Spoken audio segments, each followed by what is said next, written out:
We are approaching our next session, paper session, which I'll be chairing. And the theme is Public Love and Private Risks, Gender Norms and Platformed Violence. We will have 5 presenters, and the first one will be Gabi Sipudlamini. So Gabi is a digital anthropologist and a lecturer at Nelson Mandela University in South Africa. She has a PhD in social anthropology and titled YouTube Video Commercialization, Value Creation and Identity. Her research studies frame her broader interests on belonging, relationships, and representation of online and offline human communities in Southern Africa. So please, Gabi, the stage is yours.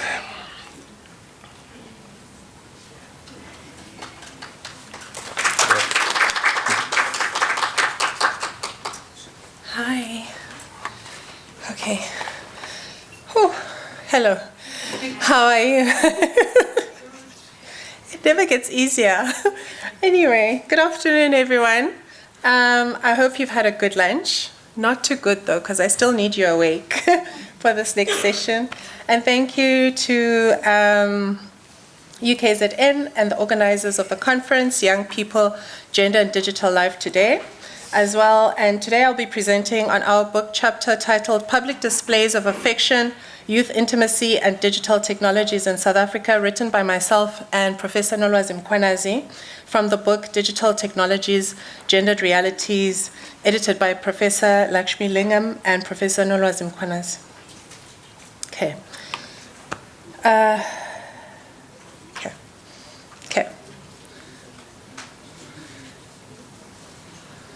All right. This study draws from my doctoral research between 2018 and 2020, which analyzed YouTube videos, memes, and social media interactions, and Nolwazi's long-term ethnographic research from 1999 in South African townships and urban centers, focusing on gender, intimacy, and the youth. This work integrates digital anthropology with classic ethnographic fieldwork, showing how memes and personal narratives offer insight into the everyday negotiations of love and relationships. This chapter shows how young Black South Africans navigate intimate relationships in a world increasingly shaped by digital technologies and social media. Our central question was how privacy, secrecy, and public displays are managed by young people as they negotiate love, respectability, and risk in both online and offline spaces. We argue that digital technologies have amplified the inherent uncertainty and precariousness of relationships while also opening new spaces for agency and self-expression. One of the core themes of the chapter is the shifting nature of relationships practices. Facebook's introduction of the relationship status bar in the mid-2000s, with categories such as single, in a relationship, and it's complicated, profoundly shaped how young people discussed and understood relationships both online and offline. These statuses sparked conversations about ambiguity in love and soon became part of everyday courtship language in South Africa. For example, when people asked you for your cell phone number, they would ask, so are you single? Are you in a relationship? And if you hesitated, they would say, or is it complicated? These discussions not only become ways to make sense of intimate relationships, but also reveal the impact and influence of social media and the information and communication technologies on young people's sense of self. For many young people in South Africa and around the world, the initiation of intimate relationships is not straightforward or simply a case of person A meeting person B, going on several dates, and then deciding to be an exclusive couple. Relationships today extend beyond either being in a relationship or not. Some relationships may overlap, and others may linger on and never officially end. This is partly because there's no consensus about what constitutes a relationship. And for many young South Africans, relationships manifest in a variety of ways, and they can also end in a number of ways, or not end. For example, one can go on regular dates with someone, but if there's not an explicit discussions about whether the couple is dating or is dating exclusively or have other partners, either party can claim not to be in a relationship.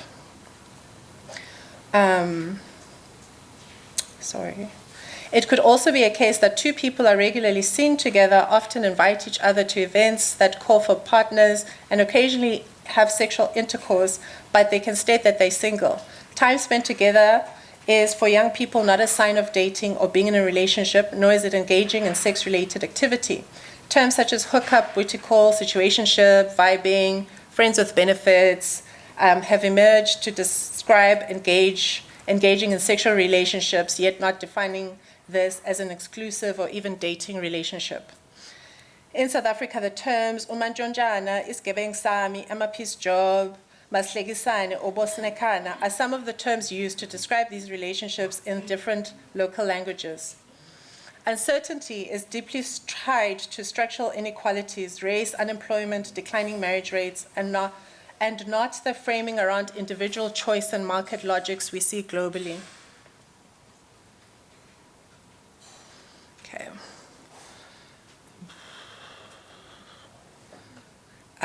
I just prepared some of the slides so you can have an idea of the kinds of memes we were looking at when we were putting the chapter together.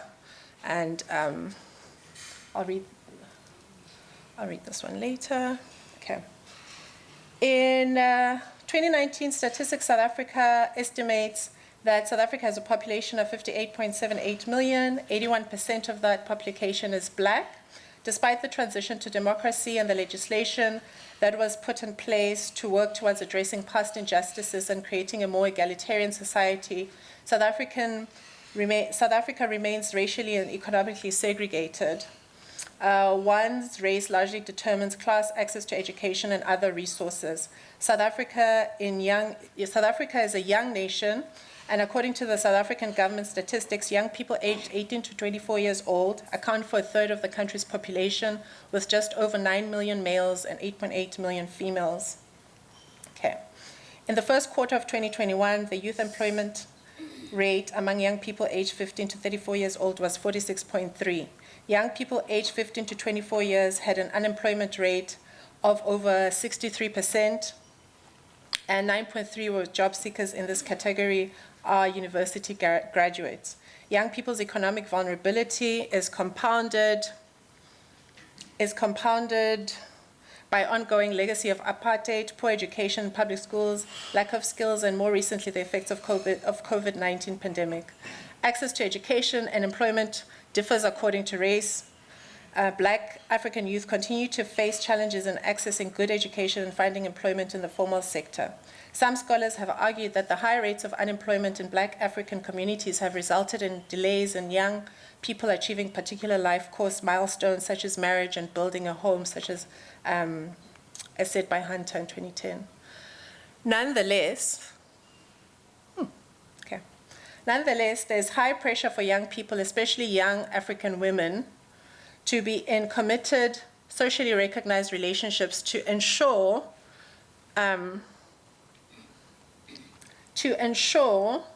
their reputation is not tarnished, to increasing financial security, and to have the prestige of marriage. This pressure must be understood against a backdrop where marriage rates among Black South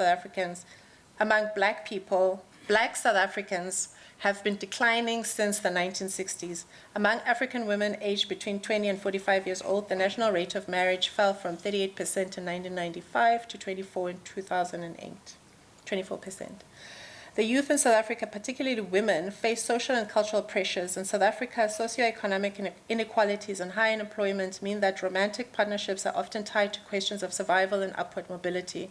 Young women are expected to pursue education and avoid relationships during adolescence, but are later pressured by family to marry and prove their fertility in early adulthood, as seen in Kwanazi and Purcell et al. Those contradictory expectations create tension and anxiety, which young people often articulate through digital humor, such as memes. This stance of strictly forbidding girls from having any contact with boys during teenagehood is common in Black African families and is experienced by a majority Black women have had. However, once a young woman has achieved certain milestones, such as having completed her secondary schooling or even entered tertiary or is in her early 20s, families begin to actively encourage her to have relationships so that she can have children, at least be portrayed, so that she can have children, lest she be portrayed negatively as infertile, a far worse stigma than that of being a teenage mother. Being an unmarried woman in one's 20s carries little stigma given by the falling rates of marriage.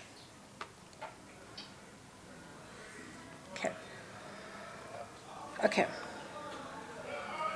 Young Black South African women, therefore, are faced with navigating messages during adolescence and early adulthood, navigating two messages. The first message is to stay away from boys at all costs and not bring shame to the family. The second message, communicated in early adulthood, is to find a partner to enter a monogamous relationship with and to have children as soon as possible. Memes are used to express this pressure and the accompanying anxieties that young people face. Posting or not posting has higher stakes because it intersects the cultural ideals of respectability, fertility, and gender norms, as seen in this one. All wife material has gotten pregnant. Kusele izinja zegame okapadia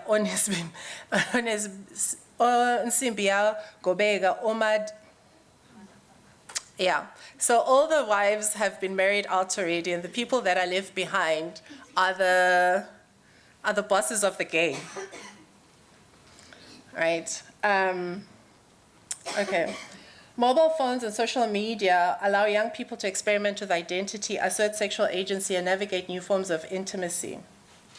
In 2013, Linda told Nolwazi about how she found out her boyfriend was cheating from Facebook. So while I was dating this guy, I went away for work. I went away for a week. I remember I went to camp for a week. And then when I came back, I went to Facebook because that's the only thing I wanted to do when I came back. I went to his profile and then I saw his picture. He was with this other girl and they were kissing. I was so confused. Before I went on camp, everything was cool. We were in love, something like that. And he was my first love, guys. I liked them, but this one was like, oh my God, I'm in love with him. He is the future, and so everything like that, and he just cheated on me. I couldn't understand why he would do this. And then I asked him, he denied it, but the picture was there, so I had to break it off. Committed relationships, especially monogamous relationships, are hard to come by. And being in one puts people at risk of heartache and public embarrassment, especially if posted online. Given that risk is considered to be part and parcel of engaging in a relationship, young people engage in a number of strategies to manage the potential risk of relationships when posting online. One strategy of maintaining a relationship is to keep the relationship private. Privacy has a very broad definition when it comes to social media and the online world. Keeping it private can also refer to private being offline or offline, not on social media, and public referring to being online. This means that couple would be very open and publicly affectionate offline, sharing their relationship with people they meet offline openly, while not mentioning their partner's name online or if they are even in a relationship. Despite how it is defined, the strategy of privacy can help relationships stay safe. This strategy, however, can backfire because keeping a relationship private can enable one partner to engage in other relationships since only a few people are aware of the primary relationship. A private relationship may or may not include online people knowing who your partner is. I'm sure most of us know this show. It is Joop Joop, and he has a show called Veajola 99, and it's like cheaters from America. He goes out and he finds partners who are cheating on their spouses. And the one meme is saying that he must start a show titled Ungfihlelani, why are you hiding me? And the other meme is saying that he went to the police station and all the police officers ran away because they assumed that he was there for the show and not for police-related business. There's also the idea that if you post your partner online, you're exposing yourself to other people, then seeing your partner and then taking your partner. Telling us you have a boyfriend won't stop us. We have push doors, written pull. And this one says, your problem is that you rush.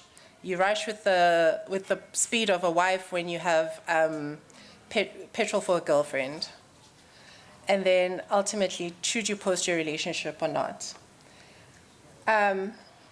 Anyway, this underscores that online privacy may mean anything from people knowing you are in a relationship to knowing who you are in a relationship with, to you posting yourselves or about yourselves regularly online.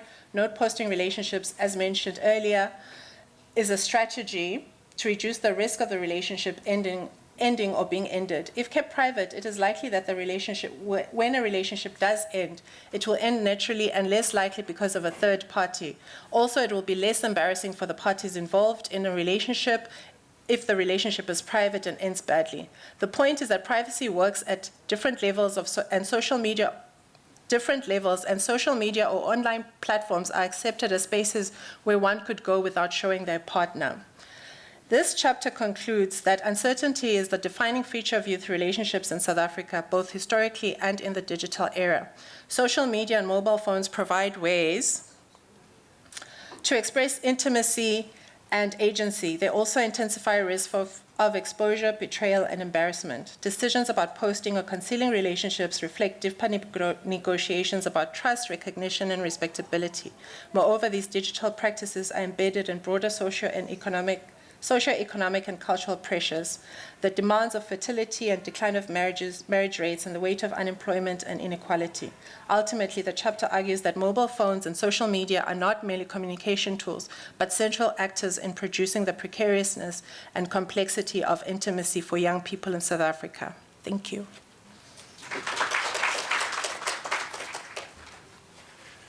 Thank you, Gabi. That was an interesting presentation highlighting the difference between public and private and its implications. As next presenter, we have Sandile Mhlongo, and she's a PhD student in the School of Education at the University of KwaZulu-Natal here. She has recently published in the Journal of Sexualities. Her current research focuses on teenage fathers, customary practices, and kinship relations. Welcome, Sandile. Pull up your presentation.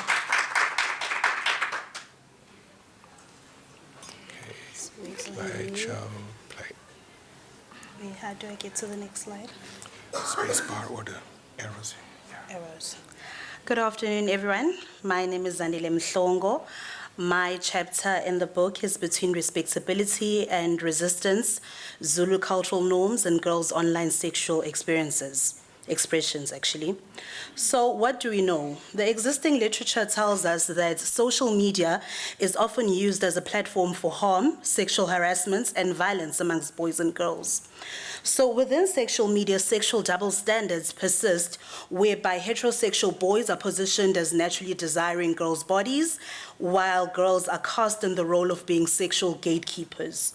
So the choices that teenage girls make in embodying and expressing their gender and sexual identities happens in contexts where peer sexual harassment is pervasive and often subject to unfair discipline by adults. There's been a notable shift in the literature that indicates an intersection of digital technology and gender dynamics, which actually creates new spaces in which gender norms and inequalities are produced and reinforced. What are we saying? The main arguments that is transpired throughout this chapter is that when teenage girls engage in social media platforms, they express desires in the process of becoming sexual, but these desires are also implicated within a cultural framework that is rooted within cultural norms and practices, all of which regulates femininity. So what we're doing here is that we're examining how teenage girls' expressions of gender and sexuality on social media are mediated by sexual double standards framed through the Zulu cultural concepts of isimilo. Loosely translated means good moral behavior. So basically isimilo, it encompasses ideals of dress, sexual activity, and cultural customs that are used to regulate conduct and emphasize sexual purity, which shape girls' expression and representation on social media platforms. In the interest of time, I will not go through this research paradigm that was used, but this study it came from my master's study, which looked at teenage girls' Teenage Girls' Sexual Practices and Sexual Double Standards on Social Media Platforms. It was conducted within a South African township amongst a purposely selected sample of 30 teenage girls. So one of the core requirements for being a participant in the study is that they owned a cell phone and that they were active on social media platforms. So the theoretical framework that actually made this analysis possible was largely concentrated on new feminist materialism, more especially the sexuality assemblage, which moves beyond viewing sexuality as located solely within individual bodies, but rather highlights how the affective flows are used to collectively shape sexual capacities and experiences. So I'm only going to discuss two major findings. The first one being girls posting sexually explicit pictures and sending nudes, doing it in such a way that challenges isimilo and confronts sexual double standards. Oh, you guys gave me the wrong. This is actually the incorrect slide, but it's fine. I'll make do with what I have. So, in essence of this theme, what we find is that the teenage girls in our study actually post sexually explicit images and nudes, do it in such a way that breaches moral boundaries. This acts to directly challenge the normative scripts of femininity and actually requires modesty and sexual restraints and overall female respectability. So we see Ayabongwa's excerpt here, which says, as a girl, you're supposed to have ismilo, which is good moral behavior. People don't care how boys behave and how they look. Abaphashi kalula. Loosely translated, this means that they do not lose value easily. So unlike us girls, when you do something bad, your reputation follows you throughout life. And don't get me wrong, as a girl, you're still beautiful, but you no longer have that thing. That thing, Ayabanga's comments actually highlights a differential treatment of boys and girls regarding the moral conduct, emphasizing the vulnerability of girls to losing value through actions of posting nude pictures. So the concept of losing value or being judged based on their behavior and appearance actually reflects the ways in which an assemblage enforces a moral code more rigorously on girls, where ismilo is strongly connected to the regulation and restricted autonomy individuals have. So, through this posting, they actually have potential to disrupt and challenge these norms, which also contributes to the ongoing changes within the sexual assemblage that actually shape our understandings of gender and morality. The second finding is line of flight. So, Sposami's excerpts says that since she's sexually liberated, therefore she's a woman who expresses herself and the way in which she wants to be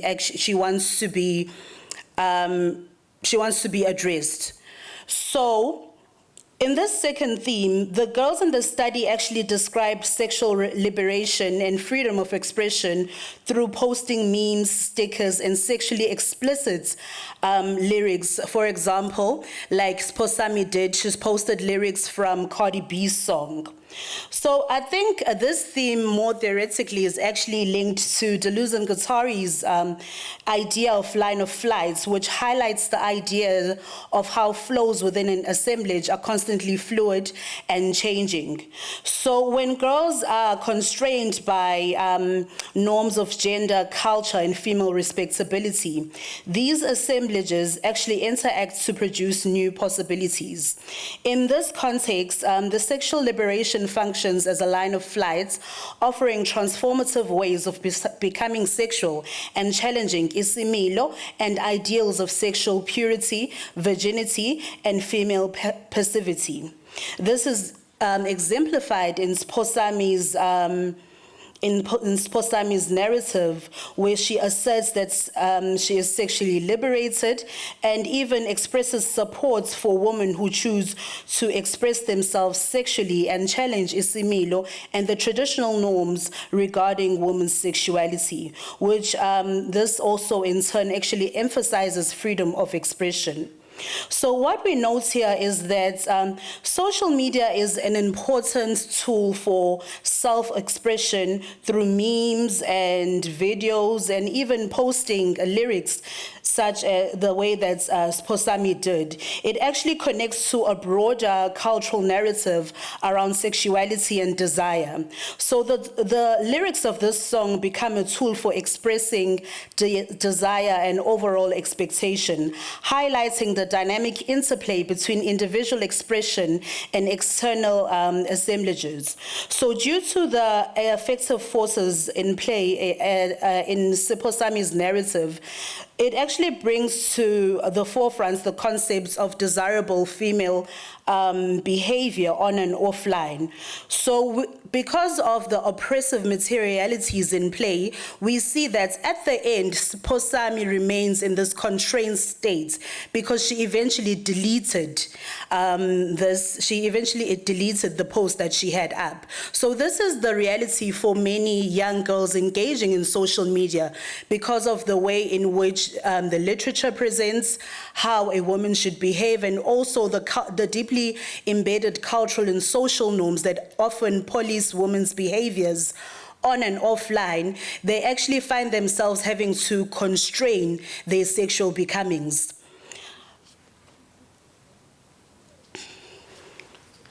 Okay, like I explained, this is the wrong slide.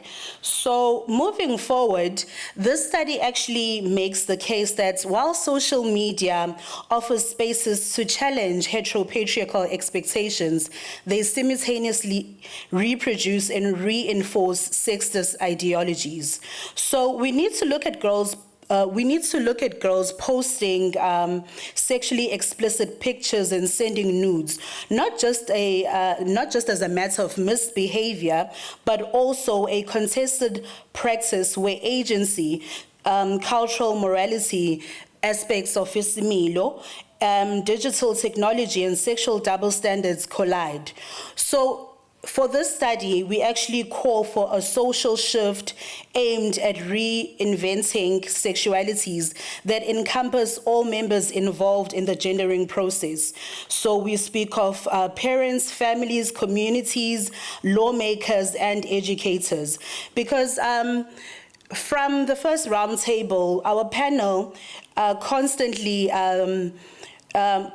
made mention of parents being active agents in regulating the content that their children engage with in social media. So now we actually need to look at a holistic approach where we actually acknowledge that the children engaging in social media are part of the Z generation, in the sense that they were brought up, they are millennials, so they were brought up with social media. You can't outsmart people who actually grew up on social media. So the government, together with people on the ground floor, as well as social scientists as ourselves, actually need to come together and come up with a strategy that actually deals with encompassing these various policymakers that are part of the gendering process. Thank you so much for your time.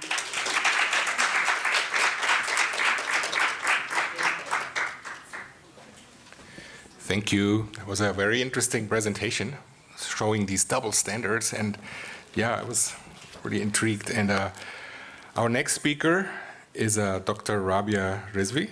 She's a postdoctoral scholar at the University of KwaZulu-Natal.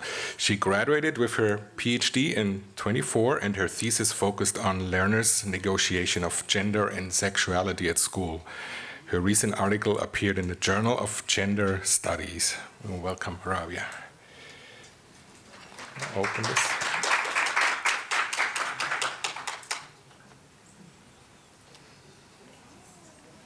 Here we go.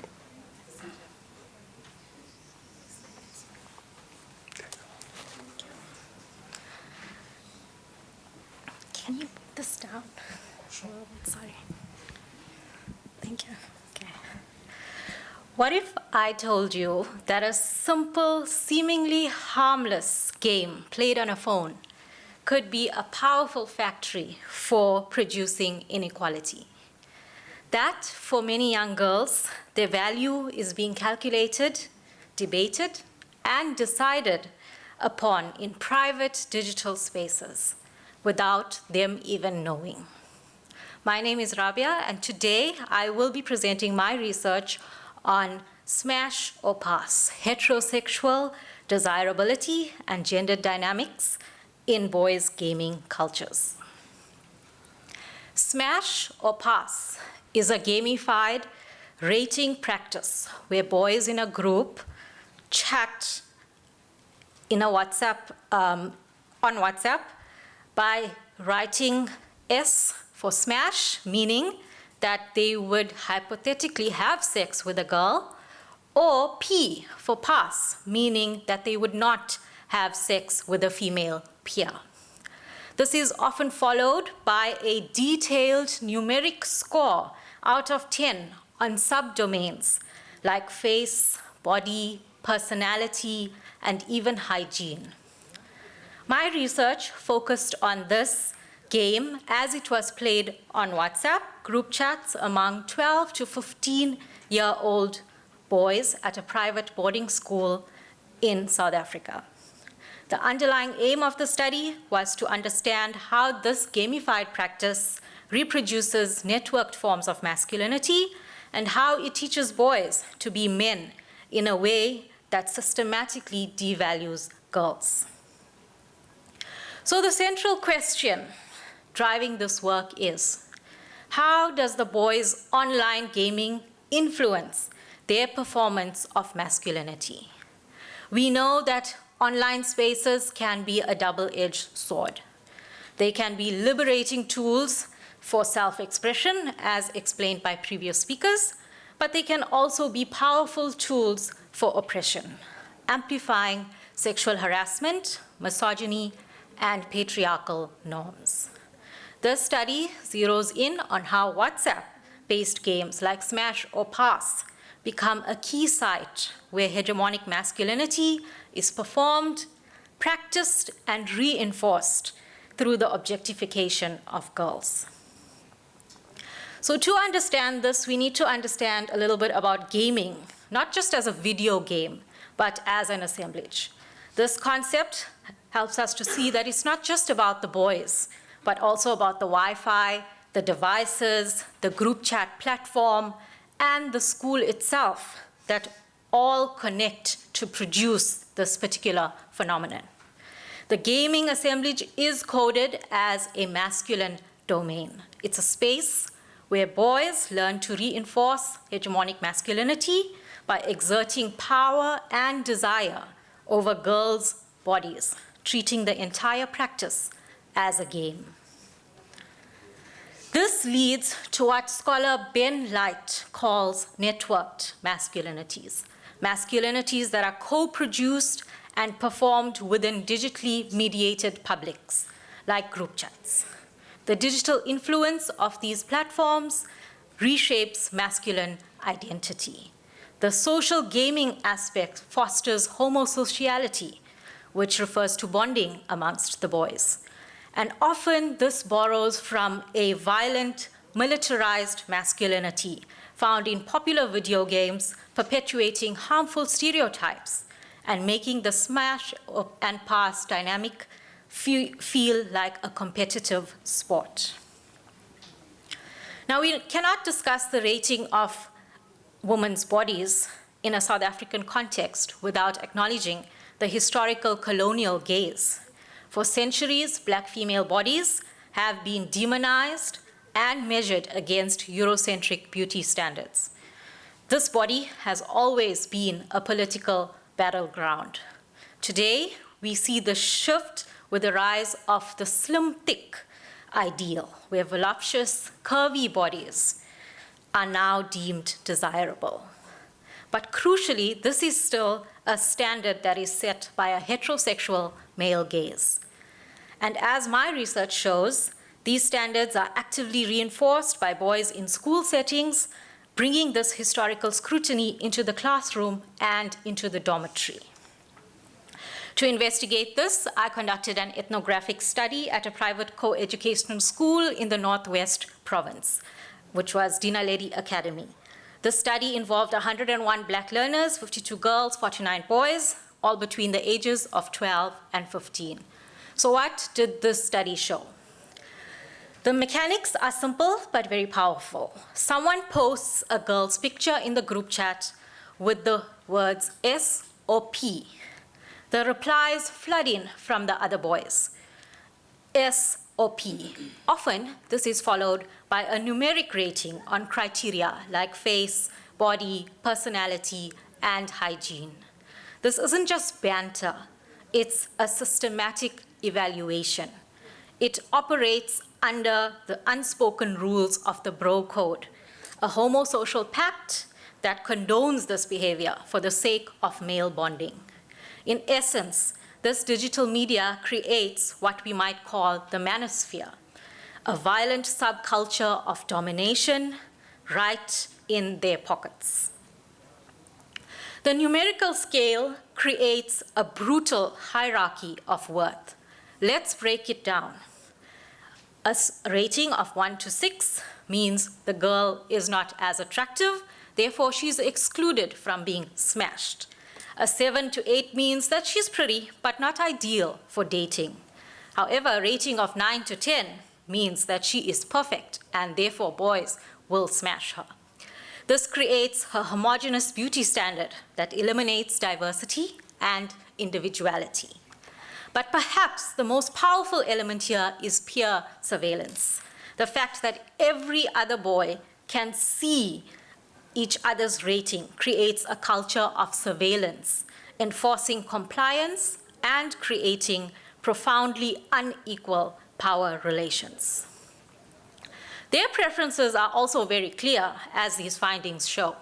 The slim, thick standard is privileged by these boys. Voluptuous bodies are ranked the highest in this game. Consequently, smaller bodies are systematically ranked lower. The language used is also deliberately dehumanizing. Words like ass and tits reduce girls to a collection of sexualized body parts. These are not just words, these are material discursive practices. The language embeds machismo and salaciousness into the very culture of the group, making objectification a normal, everyday practice. The digital practice then spills directly into offline life. As one participant, Mpo, told me, boys' conversations are dominated by questions of who's gonna smash who. The term smash itself is telling.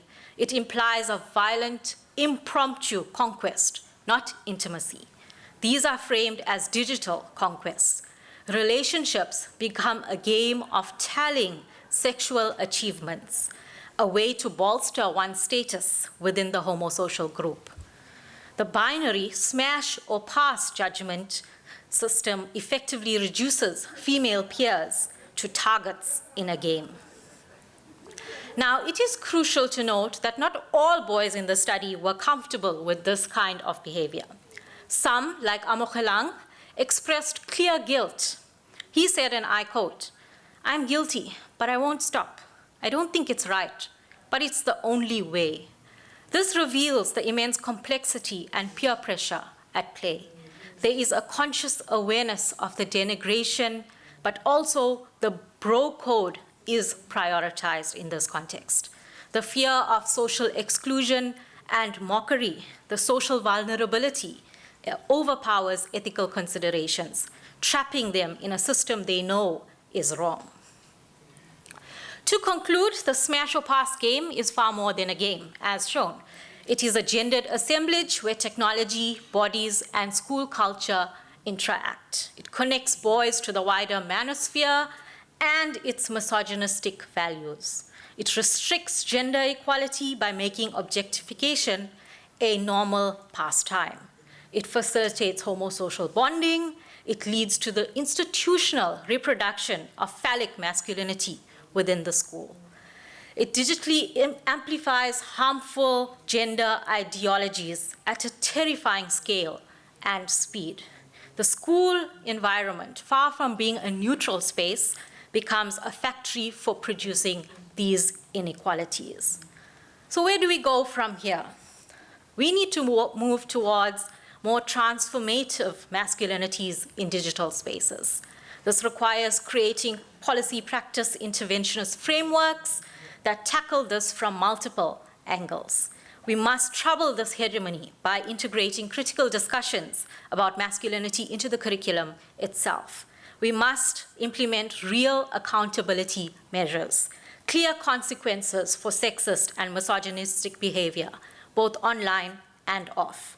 We must work with boys to understand the pressures they face, and with girls to empower them to challenge this behavior. It's about making the digital space and the school safer for everyone. I ask, when we see a system that so effectively teaches young boys to smash girls' dignity in order to pass as real men, what is our move? Do we pass on the opportunity to intervene, or do we work together to smash the system itself?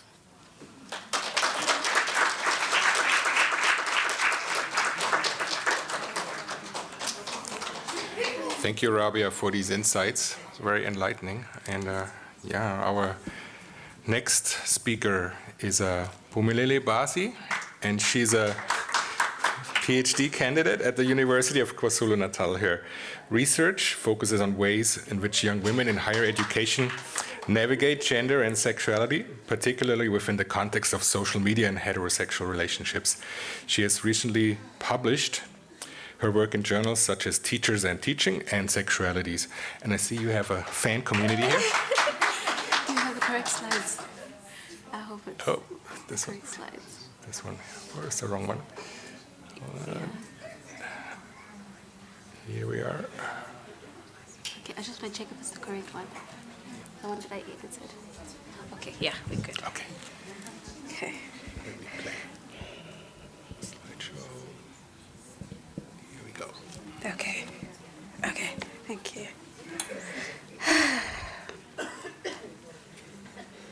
Good afternoon, everyone.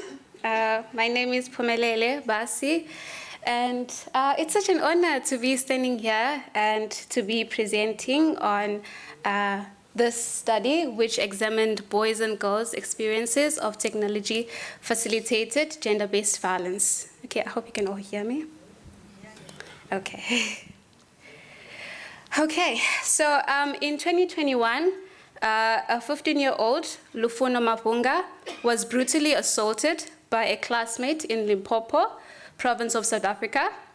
The attack was filmed by her peers, and it was shared widely on social media platforms. The video subjected her to ridicule and mockery, and overwhelmed by this humiliation, Lufuno decided to end her own life. Lufuno's story is a reminder of the real-world dangers within these digital platforms and the impact digital engagements have on offline lives for teenagers.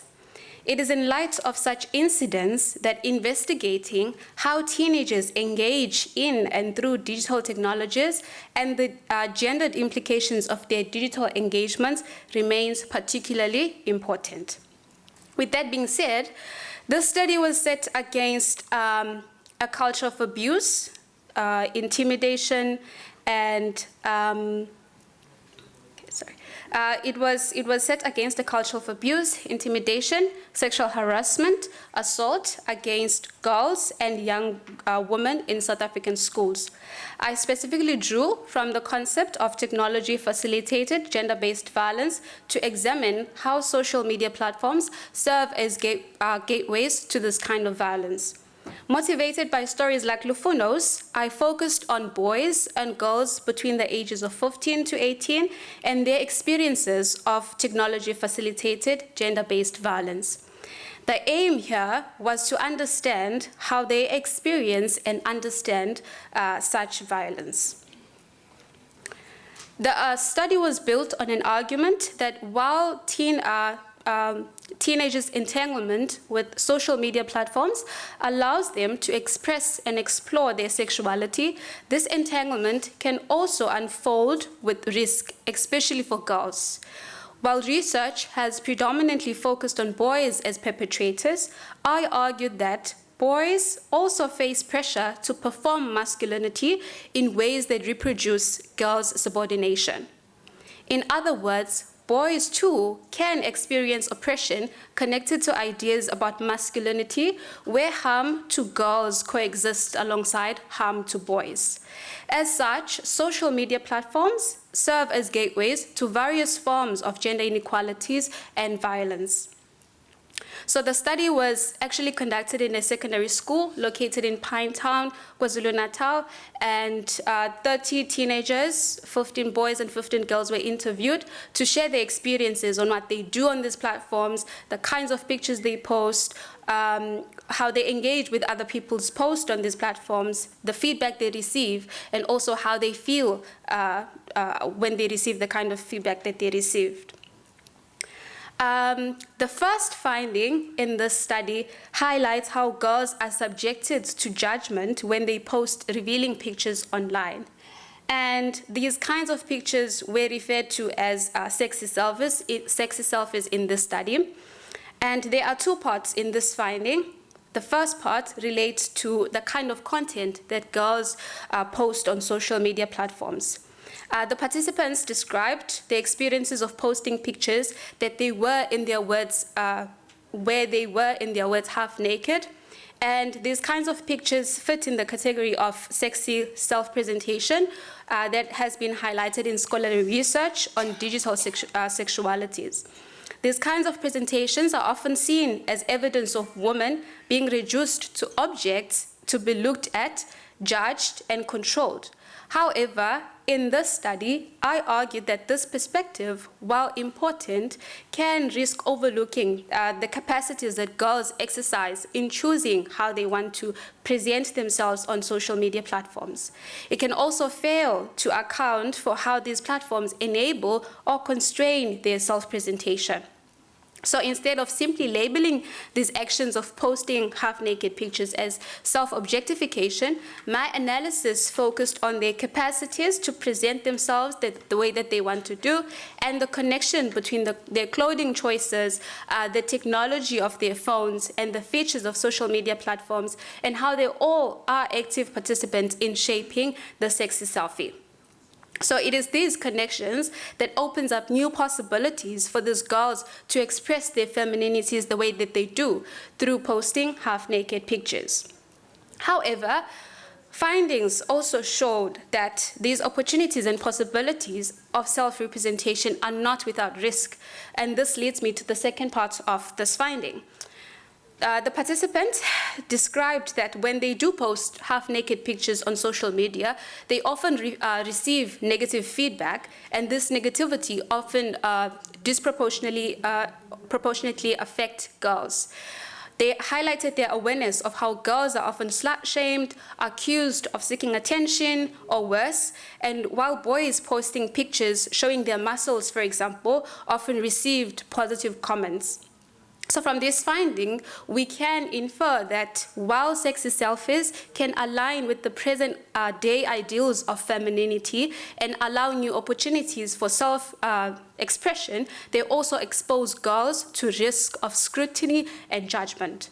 This reflects and perpetuates sexual double standards, and it solidifies gender inequalities. Then, the second finding is about what boys do to girls on social media platforms. So participants highlighted instances where boys demanded nude pictures from them. And on this slide, I present an example of one participant, Dudu, who received nudes and a video with explicit content from a man who then requested she also sends hers in exchange for money. And while she admits her love for money, she does say that she loves money, but she also notes that the situation made her feel uncomfortable, and then she decided to block the man on the other side of the screen. And when she went to tell her classmate about this situation, the classmate dismissed the discomfort. She said she should have just simply taken the money and sent the pictures. That's like easy money.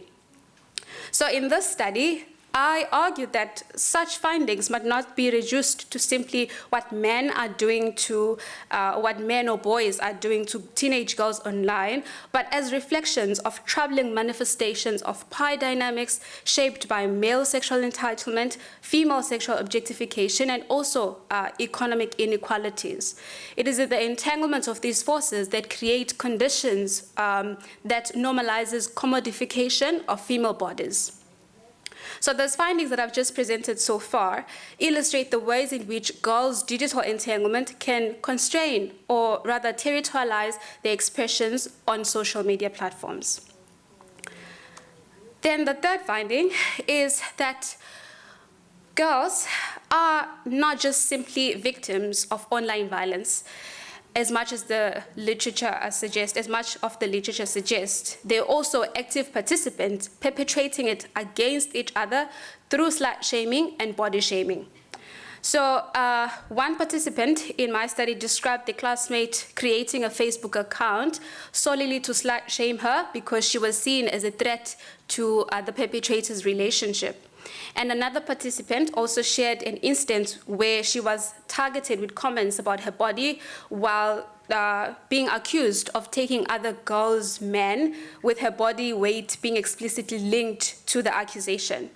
So these instances of slut shaming and body shaming illuminate how women are positioned against each other, how girls are positioned against each other within a social order that prioritizes heteronormative relationships. This is a heterosexual matrix at work.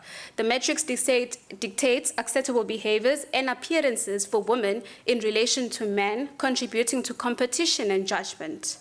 And how does this all happen?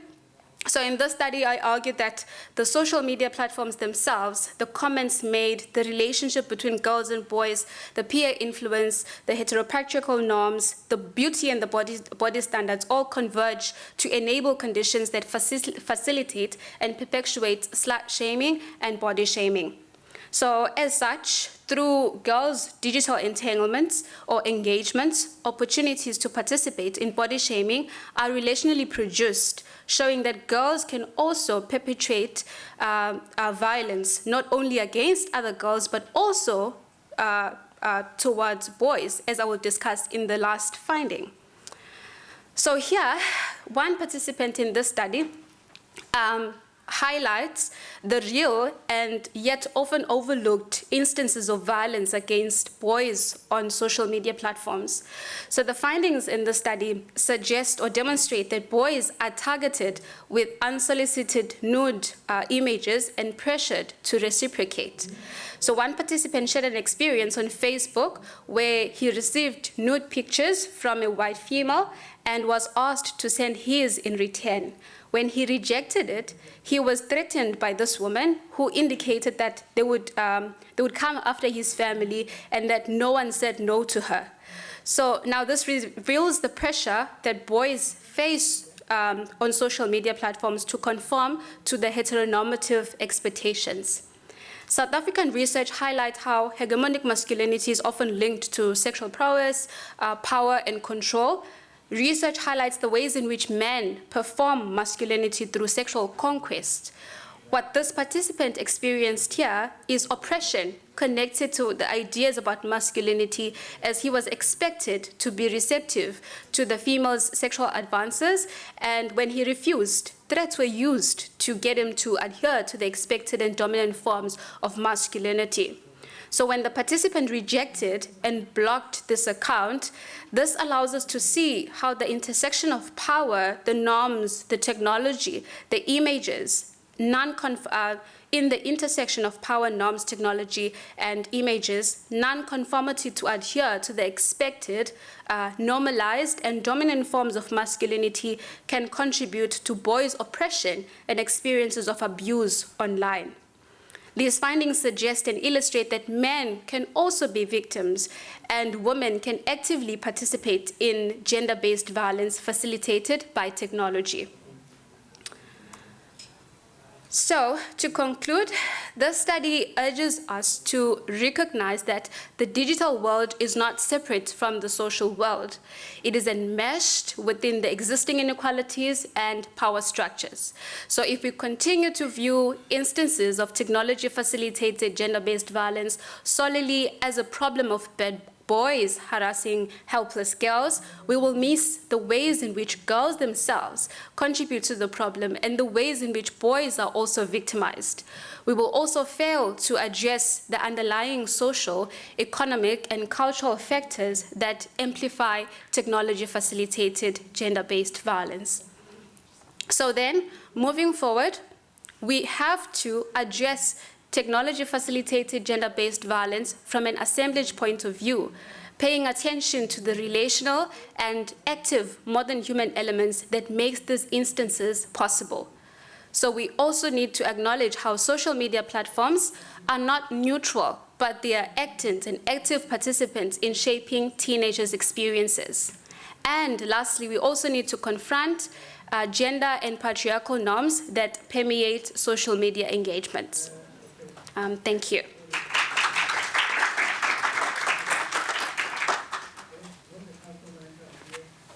Thank you, Puma, for this very rich and deep presentation. Fascinating.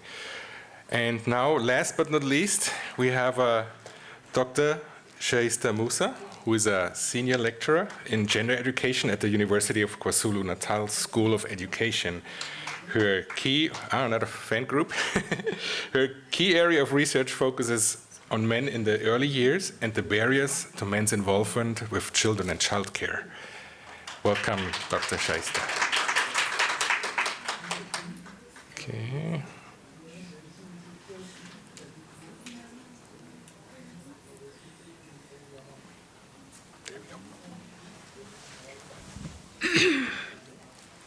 Thank you, Stefan, and good afternoon, everyone. Thank you for being here.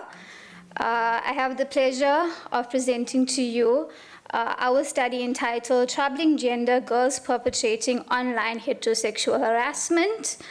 Unfortunately, my co-author Mbalenhle couldn't be here today, but nonetheless, I will be presenting this study on behalf of us both. Okay. So I wish to begin this presentation by highlighting that globally and locally in South Africa, research has often focused on boys as instigators of violence. For example, bad boys who bully, fight, or harass peers. However, in this study, we turn the focus away from violent boys only in order to examine how gender, power, and violence are perpetrated by all young people, irrespective of their gender. In doing so, we draw specific attention to girls as perpetrators of violence within the gender spectrum. So in relation to girls globally, girls do actively engage in violent forms of femininity, challenging binary notions of boys as perpetrators and girls as victims. In South Africa, research has shown that girls' violence in schools manifests through physical aggression towards girls and as well as towards boys. In this study, we also shift attention away from these physical acts of violence against girls, physical acts of violence towards girls, online acts of violence in a digital era. We outline selected findings from a broader study on high school boys and girls' lived experiences of sexual harassment on social media platforms to focus on South African girls as perpetrators of online sexual harassment against other girls as well as against boys. So this study was conducted in KwaZulu-Natal, a rural area in South Africa. 30 learners participated in the study comprising of 13 to 18-year-old boys and girls, and a purposive and convenient sampling strategy was used to select participants. Interviews, focus group discussions, and photo elicitation methods were used to generate data. So grounded in a new feminist materialism, lens, this study draws on the sexuality assemblage and the concept of the heterosexual matrix to explain how online sexual harassment emerges from the entanglement of human as well as non-human relations. So here, material and discursive forces, as shown in this image, work together to co-produce gendered relations. Butler's heterosexual matrix was also useful in this NFM-grounded study, as it allowed us to show that online sexual harassment is not merely about individual acts. Instead, it is a set of forces, both human and non-human, that lock young people into narrow gender norms. So before I present the 6 main findings of this study, I wish to indicate that the girl perpetrators in this study had leveraged various digital affordances to sexually harass other girls as well as boys online. So here, digital affordances such as fake and real accounts, meme culture, anonymity, and the viral circulation of content amplified the effective intensity and reach of online sexual harassment, enabling both the territorialization and deterritorialization of gendered power relations. So in this first finding that I present, there was one very significant difference in the manner in which girls were sexually harassing other girls online in comparison to the ways in which they were sexually harassing boys online. Whilst girls sexually harassed other girls anonymously and used fake profiles using Facebook, Instagram, and TikTok, which of course enables perpetrators to harass without accountability, making it harder for victims to identify them. Real profiles, on the other hand, were used to sexually harass boys on various social media platforms. Here, within the sexuality assemblage in this finding, we argued that the use of real profiles to target boys, contrasting with the fake profiles often mobilized to target girls, emerges from the effective discursive and material flows that bind masculinity, bravery, and silence. So here, boys who have been socially positioned and shaped by patriarchal codes that valorize stoicism and strength may refrain from disclosing harassment from female perpetrators with the fear that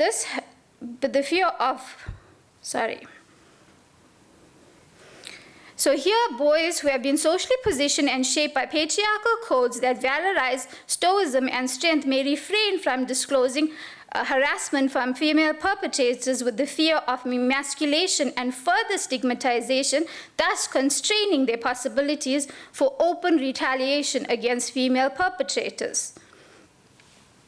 In the study and throughout our findings, we also found that digital affordances enable multimodal enactments of sexual harassment.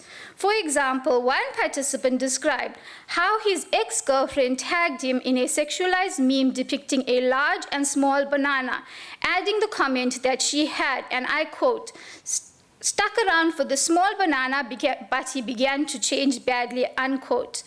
The girl's friend also took a screenshot of the post and shared it further, causing his classmates to laugh at him the next day at school.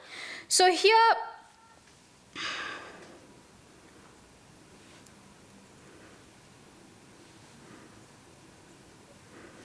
sorry, Stefan. Sorry, everyone. I just can't. How do I scroll? I'll scroll. You might go here. See. Oops. Come back. I lost your cursor. See, now this doesn't work. Sorry. I can't make it work either.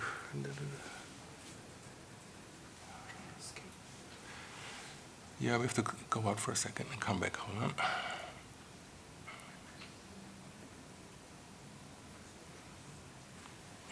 Where's the cursor going? Oh, okay, there it is. Here we are. You were at slide 10, right? Yeah, the banana. Okay. Now you Okay, thank you. Apologies. I'm sorry, everyone. That just. Okay. Sorry, we just lost the cursor for a bit. Okay, so here the memes affordances, tagging, public visibility, and comment threads combined with the screenshot capture and cross-platform sharing to intensify its reach. So in this way, harassment unfolded across multiple modalities. First, the initial sexualized meme and commentary, its technological preservation via the screenshot and its redistribution to new digital spaces. Here, I argue that these material discursive flows work together to amplify humiliation and shame, demonstrating how online harassment emerges from the relational force of bodies, platforms, images, and emotions, rather than from a single isolated act. In this next finding, which specifically outlines girl-on-girl sexual harassment, the participant posted the victim's picture along with the list of all the boys she had dated or was currently dating, captioning it, I quote, "I wonder what you guys see in this B," I unquote. So in this sexuality assemblage, peer judgment, digital technologies, the victim's image, and the contestation of her heterosexual desirability all entangled to publicly challenge her sexual reputation. Here, the assemblage may also highlight the operation of sexual double standards, as girls' sexual behaviors, for example, in this case, having dated many boys, are policed more harshly than boys, demonstrating how young people use social media and peer networks to negotiate power, sexuality, heterosexual desirability, and gendered identities in highly relational and effective ways. In this fourth finding, which also outlines girl-on-girl online sexual harassment, the participant harassed a girl for dating her sister's boyfriend by anonymously posting from a fake profile mocking comments on the girl's social media accounts, which the victim saw every morning. The public pressure contributed to the victim breaking up with the sister's boyfriend, of course, resulting in offline consequences as well. Within this, the sexuality assemblage, peer judgment, digital affordances, the victim's online presence, and sexual double standards around infidelity entangled to produce powerful, effective, and social consequences, and in this instance, as I mentioned, offline consequences as well.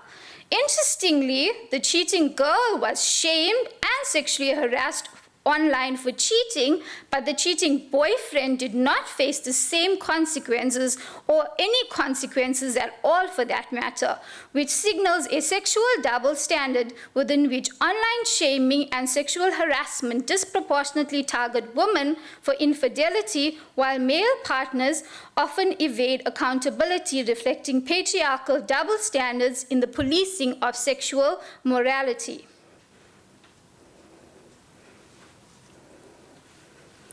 In this fifth finding from our study, which outlines a form of girl-on-boy sexual harassment, here the girl targeted a boy they positioned as a charmer who believed he was superior to everyone and showed little respect for girls. So here they leveraged his terrible haircut that he had one day on WhatsApp to undermine his self-image, capturing videos and pictures of him and sharing them on their class WhatsApp group, laughing all the way to school. In this sexuality assemblage, peer judgment, WhatsApp, his haircut entangled to produce laughter while unsettling the boy's masculine identity and heterosexual desirability. The assemblage here illustrates how peer networks actively territorialize hegemonic masculinity through collective effective responses.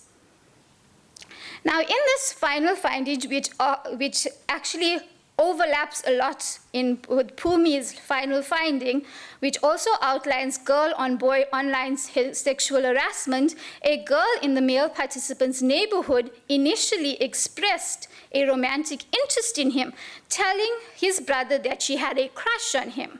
The participant laughed it off and did not engage with her at all. So here the failure to initiate or follow up on a romantic interest in a woman challenges the hegemonic masculine norm that often positions men as dominant, hypersexual, and actively in pursuit of women in relationships. So subsequently, the girl had sent him a WhatsApp message swearing and claiming that he was missing out because she was highly desirable and every other boy at school had wanted her. She then escalated the situation by posting his picture on Facebook and Twitter with the caption, and I quote, "Here is this boy who is gay, who can't even ask a girl out," I unquote. Following this, his peers began calling him isitabane, a homophobic term which caused him significant emotional distress. Here, this sexuality assemblage brings together multiple interconnected elements. Here, the participants' refusal to conform to heteronormative expectations, the girl's policing of his desirability, peer judgment, digital platforms such as WhatsApp, Facebook, Twitter, and his image as a material object circulated publicly. These elements collectively produced effective responses: laughter, shame, and social scrutiny that question his masculine identity and heterosexual status. This assemblage highlights how peer networks and digital affordances work together to territorialize hegemonic masculinity and in this instance, normative sexualities as well. So to conclude this presentation, I offer the following takeaways. So in this study, we found that girls are indeed troubling and redefining what it means to be a girl, and yet they are still caught up within a heterosexual assemblage that moderates the freeing potentials of gender. Here in this study, emphasized femininity and heterosexual norms for girls were exploited by girls to perpetrate sexual harassment against other girls. And hegemonic masculinity and heterosexual norms for boys were exploited by girls to perpetrate sexual harassment against boys.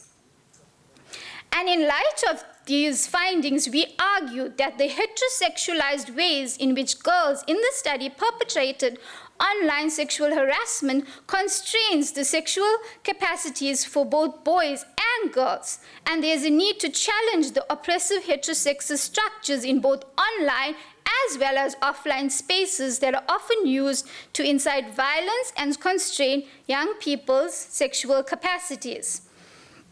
In response to this, there is an urgent need to equip young people with digital literacy skills to prevent and address harassment.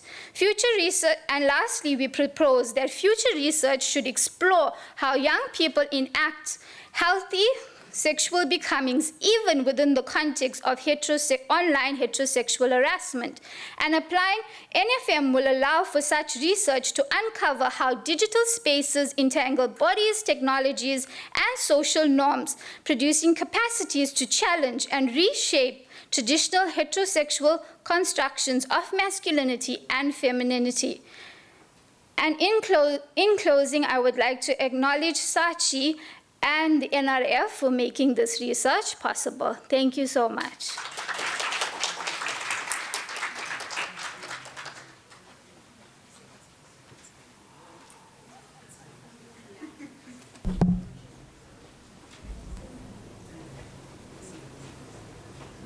Okay, thank you, Dr. Scheister. And now this concludes our session presentations, and I would now like to invite all our presenters of this session to the stage, and we're going to have a few minutes to have a Q&A. Can take about 2 or 3 questions all in all, and I invite the audience to pose their questions. We have 2 people coming to you with a microphone also.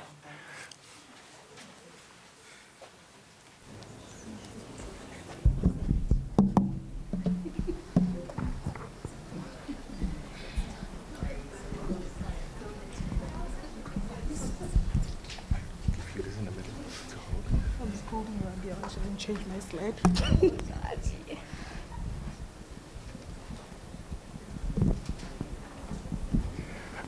Okay, are there comments, questions? Over here, please. Greetings, my name is Spiwe Shabalala. I'm a first-time honor student. So I have a question to our presenters. So they spoke about social media a lot. So my question goes like, how do social media platform affects the ways boys and girls show love and face harassment online? And does this platform make things better or worse for boys and girls? Thank you.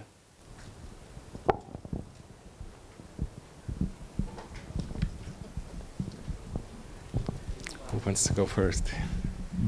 Okay, thank you, Sipiwe, for asking that very wonderful question.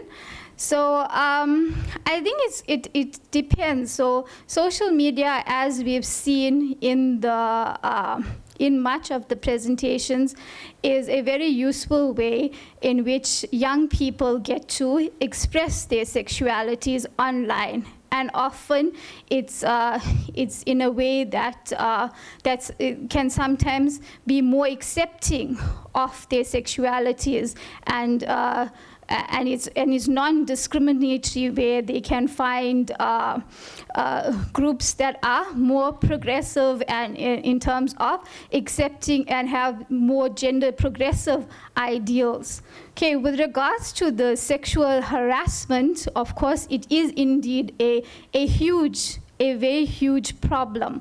And one way I think that we can, what we can do in order to alleviate this problem is through education, and through educating young people to about the gender power relations. And this education does not need to start whilst it's already happening. I argue that this education needs to start from a very early age, where we can start teaching young people as young as foundation phase, even from the young age of grade R, about undoing the ways in which we currently see gender as a binary, and as well as the way we see gender as a hierarchy. And of course, this needs to be done in age-appropriate ways in order to get this message across to the kids.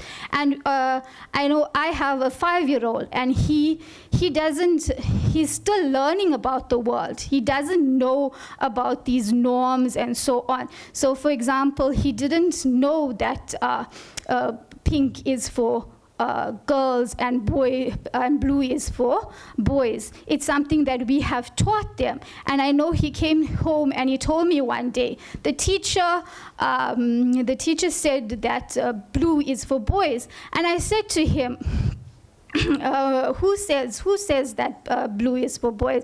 And I told him, and I used religion to do that, to get this message across. I said to him, God does not say that blue is for boys and pink is for girls. And he goes to a religious school, so I told him to go and tell his teacher that God did not say this. Okay, so I think it's important that we use these kinds of methods to get across to people in a very context-specific way. Okay, so I'm talking too much, and I'm going to hand over.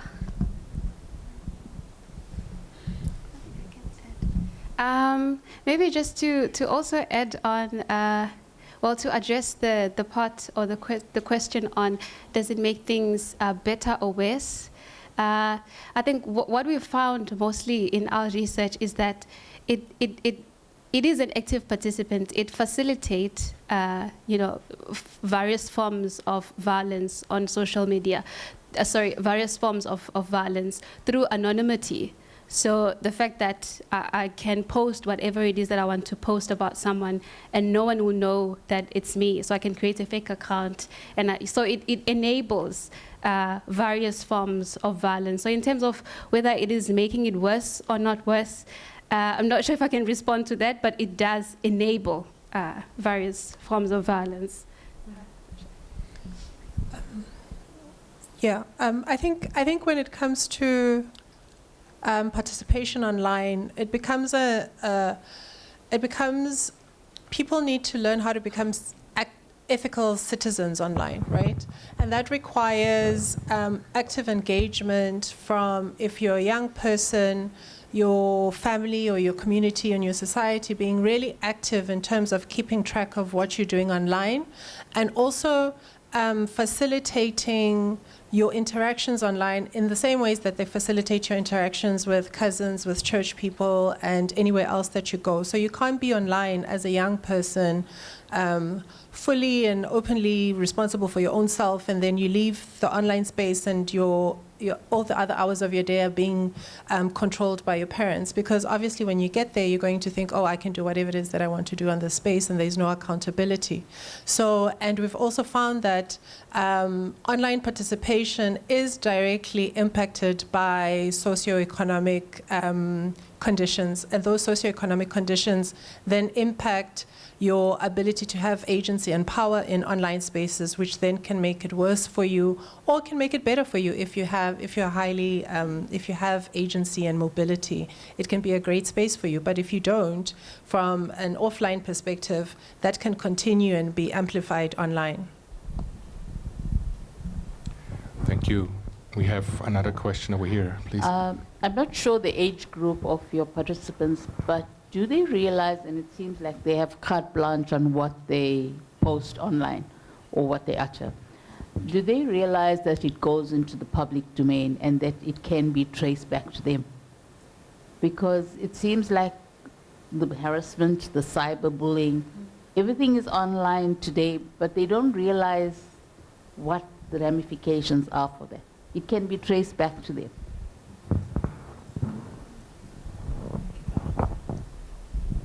I think that's where the aspects of incorporating the various parties involved in the gendering process comes in, because many are aware of the power of social media, but they don't know the actual implications. So if we come together holistically to actually educate on the repercussions of their actions on social media, this will actually help to caution them in terms of the content that they post, that it's actually presented in such a way that it doesn't harm them in the future in terms of their future prospects and their job opportunities and whatnot. I don't know if that was captured correctly for you. Okay. Okay, so I agree with Zandile that they're not aware of these repercussions, and it's often because we as adults do not think they are getting up to these kinds of things that we have seen. We do not think that girls are capable of sexually harassing boys and so on. So there is indeed a need to talk to them about the repercussions. But at the same time, our teachers at schools, and research has shown that teachers are not equipped with the necessary skills to deal with these issues, or to even educate children, because they come with the preconception that this is either not their responsibility, or that children are sexually innocent and so on. So I think it also lies in that we need to train teachers in what to do in order to intervene in these kinds of cases, and to educate learners that, you know what, if you do this, it's going to be traced back to you. But at the moment, it's kind of like normalized. The girls in the study that we conducted, they were saying all the girls were doing it, and they were using these fake accounts and so forth. Okay, and also a lack of reporting, where the boys didn't want to report the girls out of stigma and fear of further to become emasculated because they are reporting being harassed by a female. Last answer, please. To answer your question, in terms of my study, the boys are fully aware of the laws pertaining to social media sharing and so on. I think the issue is really, if you look at social media right now, the popularity of OnlyFans, and that, I don't remember her name, the lady, is it Bella Blue or someone, she had sex with 100 men in 24 hours. So they are glamorized all over social media. So now it's a way for people to make money.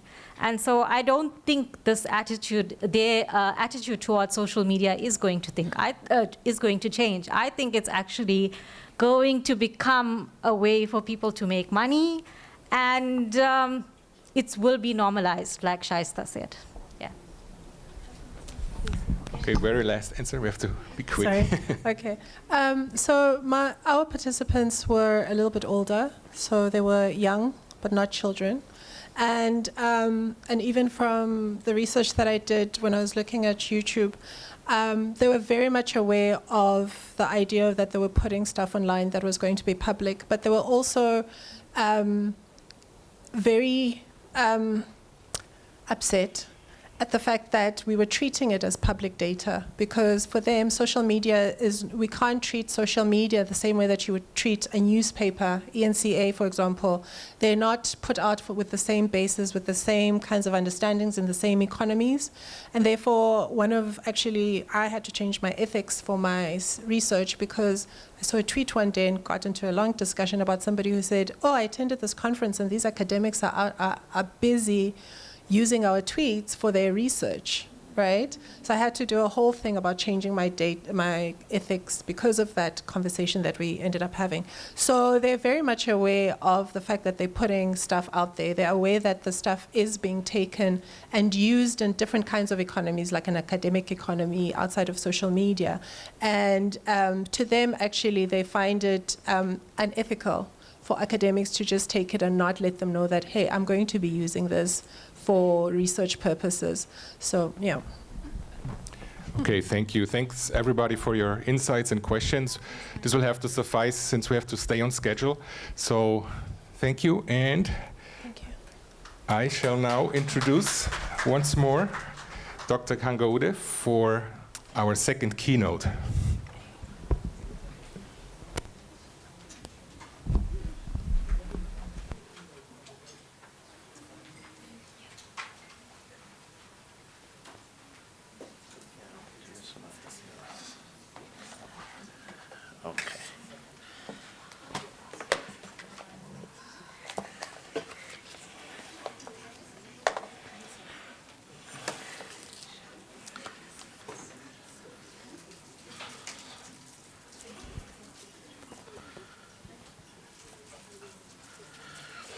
So, good afternoon. My keynote is entitled At Home with Children, Sex and Sexuality. And when I was thinking about this keynote, I was really thinking about my own journey. No, I'm not presenting there. So you'll have to look at me, there. So my own journey, I come from institutions which have been very uncomfortable about the issue of sexuality. At 9 years old, I was sent to a Catholic seminary to become a priest, but I didn't. I got out when I was 14. And when I think about it, my parents never talked to me about anything about sexuality. There was some incident I remember when I was at secondary school. I thought I had an STI, and it wasn't. But I remember my dad, he passed away, may he so rest in peace. He came to try and talk to me in my room, but he couldn't. Let me just put it that way. So when I started to engage in this work, and especially I had a very strong motivation, I'm cutting a long story short and not talk about everything, but I was very motivated to understand childhood sexuality, but I couldn't think about childhood sexuality. So when I went to do my PhD at Pretoria, I was thinking about adolescent sexuality. And you can guess why. Because we think adolescence, the definition, transition to adulthood, that's when sexuality stuff starts, all right? So guess what? I was shocked when I saw some literature talking about childhood and sex and sexuality.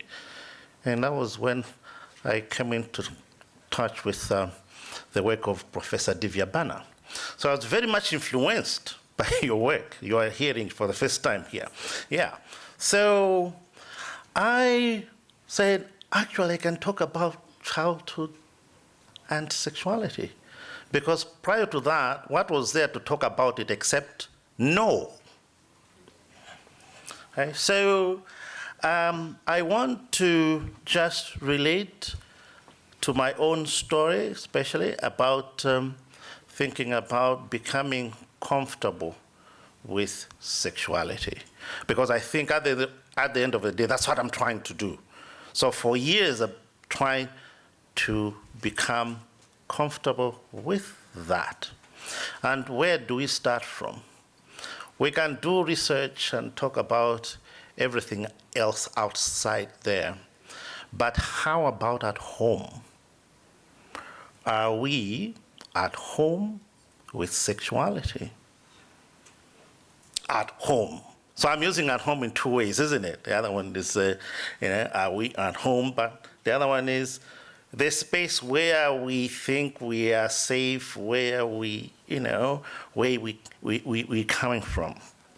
Right? So then I have to talk about me and my family.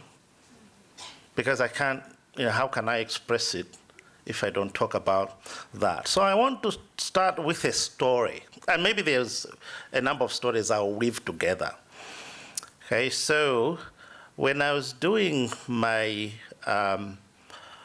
fellowship with Sonke Gender Justice, because I worked for Sonke Justice, and I was studying in the US, my daughter then was about 9.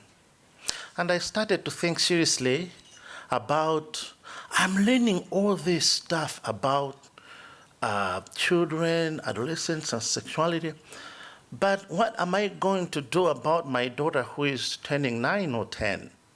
I haven't talked to her about sexuality or anything. So who will do it for me? Is it the teacher? The teachers, I know they don't. So you know what I did? I got a book. I forget now the author, but it's called something about stalk. It's not from the stalk or something. I researched about the book and found out, okay, this is a very good, a very credible author and all that. I'm going to buy this book and give it to my daughter so that she can read. That was my game plan. All right? And the book was saying, this is for, for kids from 4 years old. Then there was another one for 9 to 10. Then I said, 4 years, but my daughter is 9, so I'm in a very safe bracket here. So when I came home, and then I gave her the book. So I wasn't even sure what to do. I was like, should I be talking about this stuff in the book? I said, no. I think what I'm going to do, I will give her the book and then ask her if she has got any questions for me. Right? And I gave her the book, and then I could see that she was interested in the content, because she, I would sort of look at, if she's looking at it, and say, okay, she's reading. And then I was waiting that she will come and say, Dad, I've got question 1, 2, 3 about it. And then the day went, and then I was like, no questions coming, nothing. And next day I asked her, do you have any questions? She said, no. I was like, okay. I didn't have the courage to say anything more. And then I left it there. Now, one day I do joke about it with her because now she's 19. One day she was coming from school. I think I was working from home, I forget what. And I said, Dad, I want to talk to you. And it was the first time she had ever, spoken to me in a commanding voice. See, I was surprised. What's going on? She said, I want to talk to you. And then she took the book, opened on the page, and put it right there in front of me, and said, this is not appropriate. And it caught me unawares because, first of all, I did not expect that that's what's going to happen. You see? Because I thought she was going to come, maybe shy with questions. No, she came commanding. All right? This is not appropriate. She pointed to a page. Page 27. You know what the page was saying? It said that, for mom and dad to have a baby, they have to have sex, and the penis goes into the vagina and stuff like that. Then she told me that is not appropriate. Then I had to think quickly on my feet to respond to her. How would you have responded? I will not tell you, but I responded to her. I tried to be very positive. So it wasn't anything like that I made her feel bad, but I did respond. Something about that, well, I'm your dad trying to communicate something. But now, that made me understand certain things. Okay? Of course, what she mean it was not appropriate? What is appropriate for a 10-year-old? Can't you tell a 10-year-old that you know where you come from? And at what age do kids start asking the question, where do I come from? Is it not around that age? I don't know, you're the psychologist, probably I'm a lawyer, by the way. So how do we respond to them? Do we respond to them that we bought you from the hospital or what? Or do we respond that, hey, we had sex and then you came? All right. Then another thing that also made me think about is, we are saying teachers should teach this stuff. How about if my daughter was responding to a teacher? What do you think would have happened? Probably the teacher would have been embarrassed, or maybe in reaction would have responded in a way that now tries to embarrass her. So, sometimes we are just saying things, yeah, we'll give it to the teacher, and then, but are they going to manage my daughter? How? But yeah, I hear, we have had this session here, we should empower the teachers, right? Empower them, because young people will come to them if they talk about this. Teachers talk about pornography. Imagine how young people will come to them.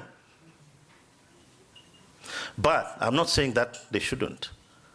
But I'm just saying we should understand what it means to become comfortable with the issue of sexuality.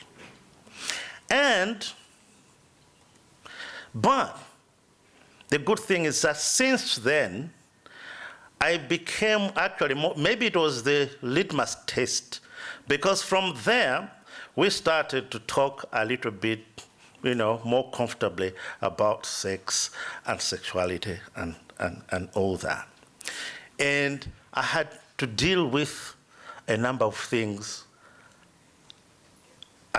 in the years to come. We had to deal with sexting. Yeah. So nobody ever taught me how to deal with it. My parents didn't. I didn't have the benefit of, I just had theory. So sexting happened. And we had to deal with, so a number of things. Sorry, my line of thought tends to not be linear. So yeah, it goes that way. Maybe it's in relation to my name. Kangaude means spider web, actually. So I realized over the years that I tend to not be linear, but I weave stories around. But I have also realized this. You know who is most influential on issues of sexuality to kids? It's women, at least in my culture. Because when I've become comfortable talking about sexuality issues, when I talk, sitting down and talking about sexuality, it is the mothers who are saying, oh yes, for me, when my son was struggling with the erection, it is them who know first, not the men. And they do respond to that. Sometimes they don't tell the man, the husband. or whoever, yeah. So when these young boys are developing, are growing up, women, their mothers have got a very important role to play. It's not the dads. The dads is a bit later. That's what I've also realized. So, but what are the implications about being comfortable with sexuality then? Because we see heteropatriarchy, you know, the system. How is it developing? It's not initially from the men communicating to the little boy, but somewhat the mothers are shaping. And then at a later stage, the dads will take over. So, I have been, as I said, interested in the issue of sexuality. And when I came to Pretoria to do my PhD in 2014, I had a bit of an unfortunate event that I was supposed to be at the PhD graduates place, but I couldn't find a place. So I then joined a commune of undergraduates.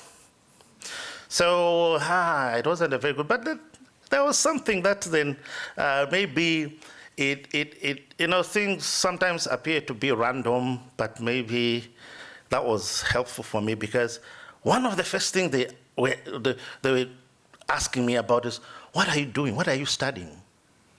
And I had to respond, well, I'm doing law. What law?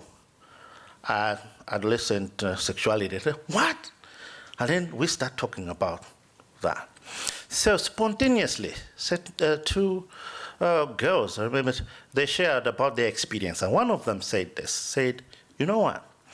One time, I was busy texting, working with my phone, and she didn't note that her father was observing that until he grabbed away the phone from her and looked at what she was doing.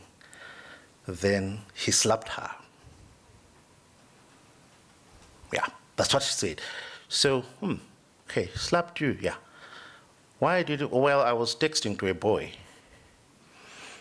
I don't know whether she was sending any codes of that, but she was just texting to a boy. And that.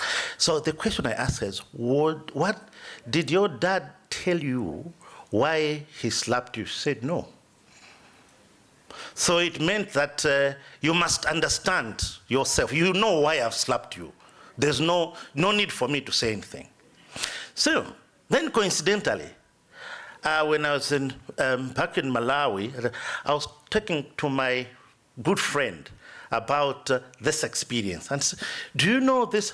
Then my friend says, well, you know that my daughter, his daughter was 14.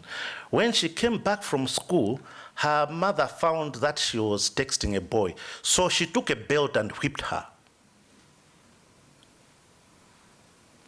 Now, I can share more stories about, but I can see a pattern of not being comfortable about sexuality issues to the extent of doing violence.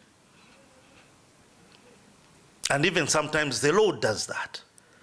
It protects you, it protects children from, harmful sexual conduct by being violent against you. So you can be prosecuted for engaging in sexual conduct with a child when you are both children. And that is what is happening in Malawi. Our law says that you cannot have sex with a child. Fine, isn't it? Very nice. But it can also prosecute an 18-year-old boy or girl from having sex who has sex with a 17-year-old. Because technically, the 18-year-old is an adult, and the 17-year-old is a child. And we are trying to take a matter to the Constitutional Court just to challenge that. But you see that the culture, there's something about not being comfortable with sex and sexuality, and especially when it involves children. But now, as I said, in my own experience, another thing is, You know, sexuality is something, you know, the WHO defines sexuality as central to our being human, right? I don't know if you have that WHO definition. So over the years, again, I started to realize how my boundaries are a little bit blurred. The work I do does not leave me when I go home. No. All right? So I envy the engineer. He can do engineering in the office and leave it there and come home and not be any. But can I leave sexuality stuff and then come home and like, okay, so I find that I'm always engaged in it in one way or another. So that means also I have to be at home with it at home. Because the occasions for talking about sexuality, they always come up anytime.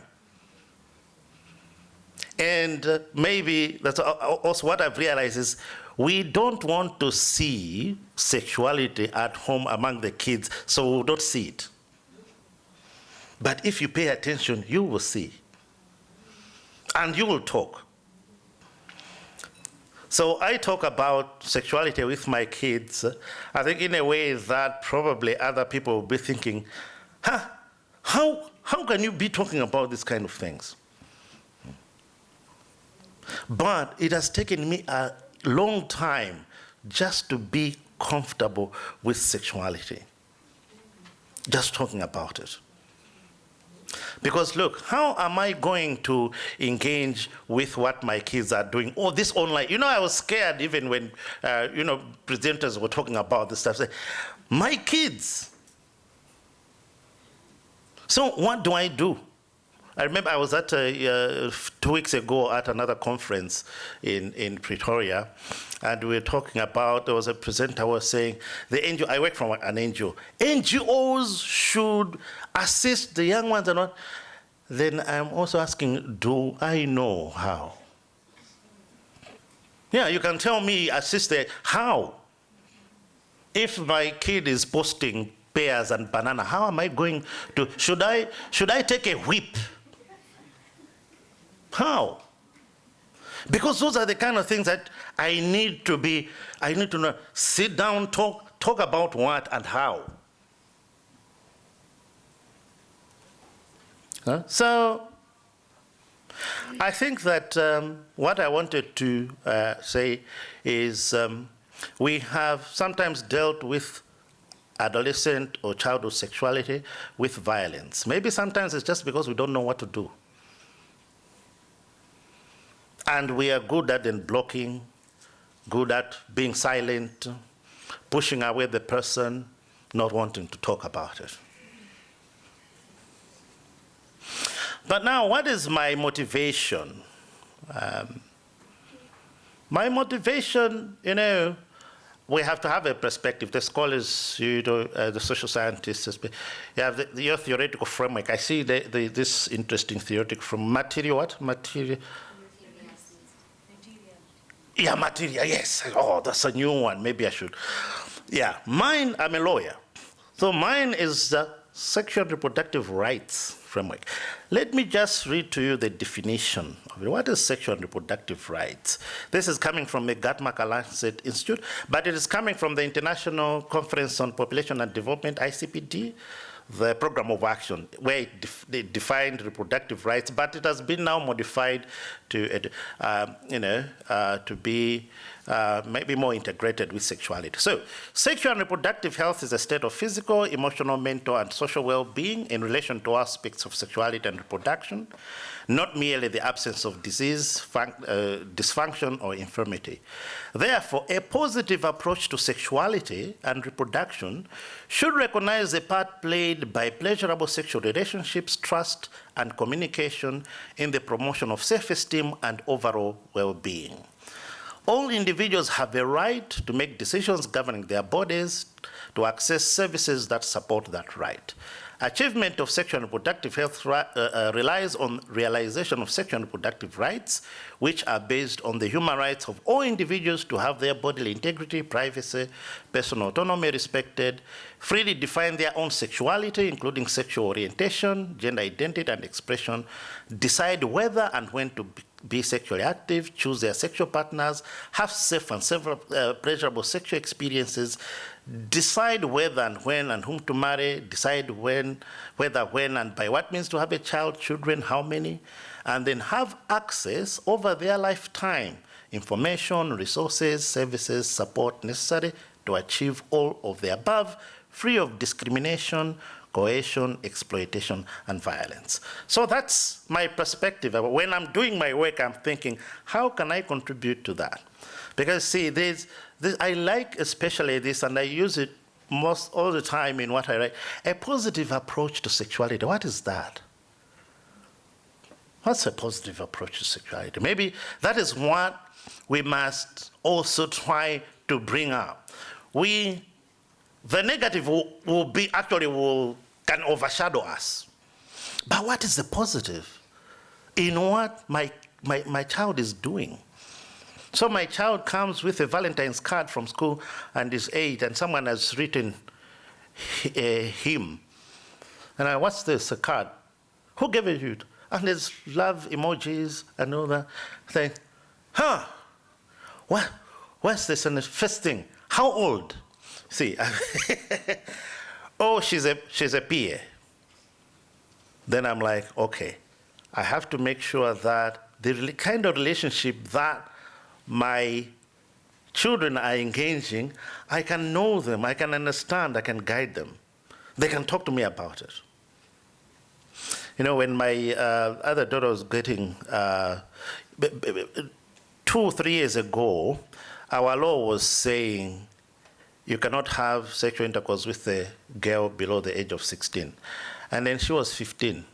And I had to do something about it, isn't it? I'm a lawyer, I know the law. So I took her to some lunch and was explaining to her that, you know what, the law says this, it protects you up to 15. But when you get 16, you can choose whoever you want to have sex with. I can't have control over that anymore because the law is now taking the power out of me. So I had to explain that. But what shows, and then what I was thinking is, do we prepare our kids for when they will make the decision now on their own? Or do we wait for the law to say, oh, now you are 16. Then, oh, you can make your decision. But no, it means I have to prepare, isn't it? Because if I don't, it will mean that by the time they are 16, then they are not really prepared. Why? I haven't really talked about it. I have to talk about everything before that time. Is it? But sometimes what we do is we just sit, do the protective measures, and then by 16, they are gone. And if they are boys, now they are going to do the smashing. Even now, I have now the right to smash. No, the parents can't control me anymore. So I still believe that this human rights, the definition, is something that I hope even social scientists can help us understand how it can be applied out there. That we should, because the aim is how can we build equitable relationships? It has to start, as I've said, when the child is young. You know? So I can continue talking. What's the time? Should I monitor my own? How? 5 minutes. Oh, that's, yeah. So, you know, how can we be at home with sexuality? It means creating families, communities, institutions where sexuality is not something we should fear, shame, or punish. It's part of life, you know? If sexuality is central to our being human, then when we go to preschool, somewhat we must find that it reflects that. Does sexuality not happen at preschool? And even sometimes the idea that sexuality only starts to happen in adolescence is a little bit misleading. Where Gagnon and Simon said, no, we are sexual through and through, from where it began. So we shouldn't be thinking that, oh, when you get to adolescence, then we'll, no. There's already, because I mean, like it's in there, it's in the person. Only that when the capacity evolves, the person matures, then there will be, now it will express itself according to the evolving capacities, isn't it? You know, and yeah, when you think about also even persons with disabilities, you know, that's one of the things that scares me. Normal folk are shaming each other. Then how about, you know, person with disabilities? Maybe they shouldn't post at all, isn't it?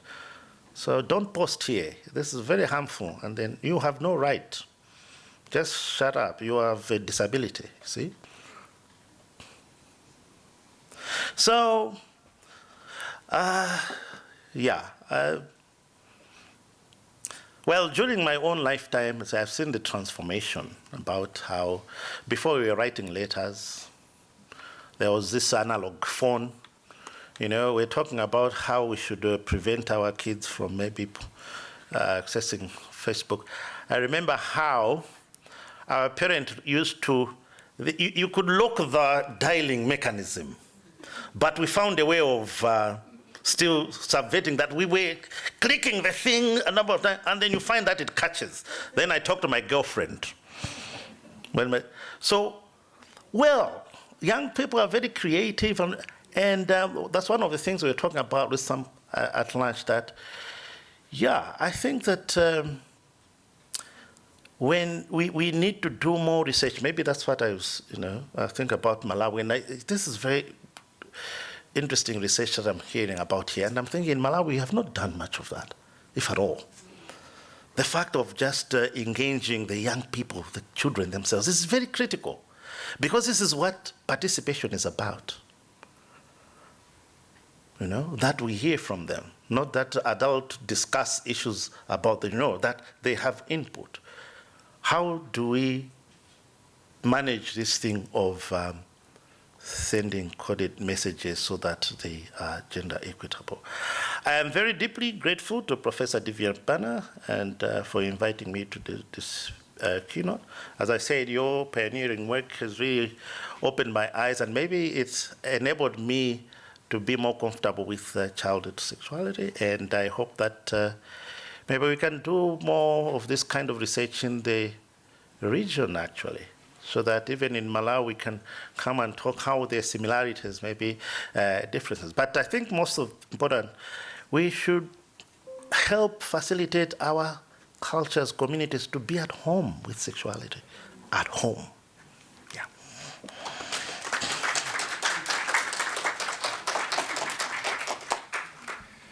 Thank you, Dr. Kangaude, for mixing personal stories with insight. That was interesting. And now we have a coffee break, afternoon break. We have to cut it a bit short since we're running a few minutes behind. And please also, for our photographer asked us, go outside on the terrace and we'll do a group photo since the light is still good. And then we'll come back, please, by 3:40. And you can also bring maybe your coffee in if the time is a bit too short. But let's all go and have the photo. Thank you. Several calls on a daily basis. So the reporting is there, maybe not as much as we would like it to be, but the moment an awareness and outreach program is done, we find there's an increase in the number of intake. So we're definitely seeing this coming through the educators, the schools, because they themselves do not know how to handle this. So we are seeing that in terms of the counseling we're doing on a day-to-day basis. Whether it should be banned or not, that's really, quite a difficult one, because, we should, instead of looking at prohibition, we should be looking at empowerment, like we've been saying throughout the entire day. And I think the interesting point is starting at home and the education that happens. Yes, we're looking to the syllabus and the curriculum at the schools, but we run several programs, positive parenting programs, and support groups for parents, and we find that this has now become such an issue in terms of something we need to address. And there's that opportunity that we're finding to start with parents, caregivers, because that's where I just feel that it should really start. Thank you. If you had to ask me, well, if you have asked me, I would say no. But unfortunately, that's not a reality. In the world that we live in, we cannot, we can try to ban social media in certain environments, but unfortunately, it is. I would say the damage is done. What we need to do now is damage control. If you look at how long children have been exposed to technology, it's been a long time. These conversations should have been had like many years ago as to should children be allowed technology in school. Technology now and YouTube and everything is an everyday part of life. When I speak to relatives, I don't have young kids. My kids are older and they did not need that in school.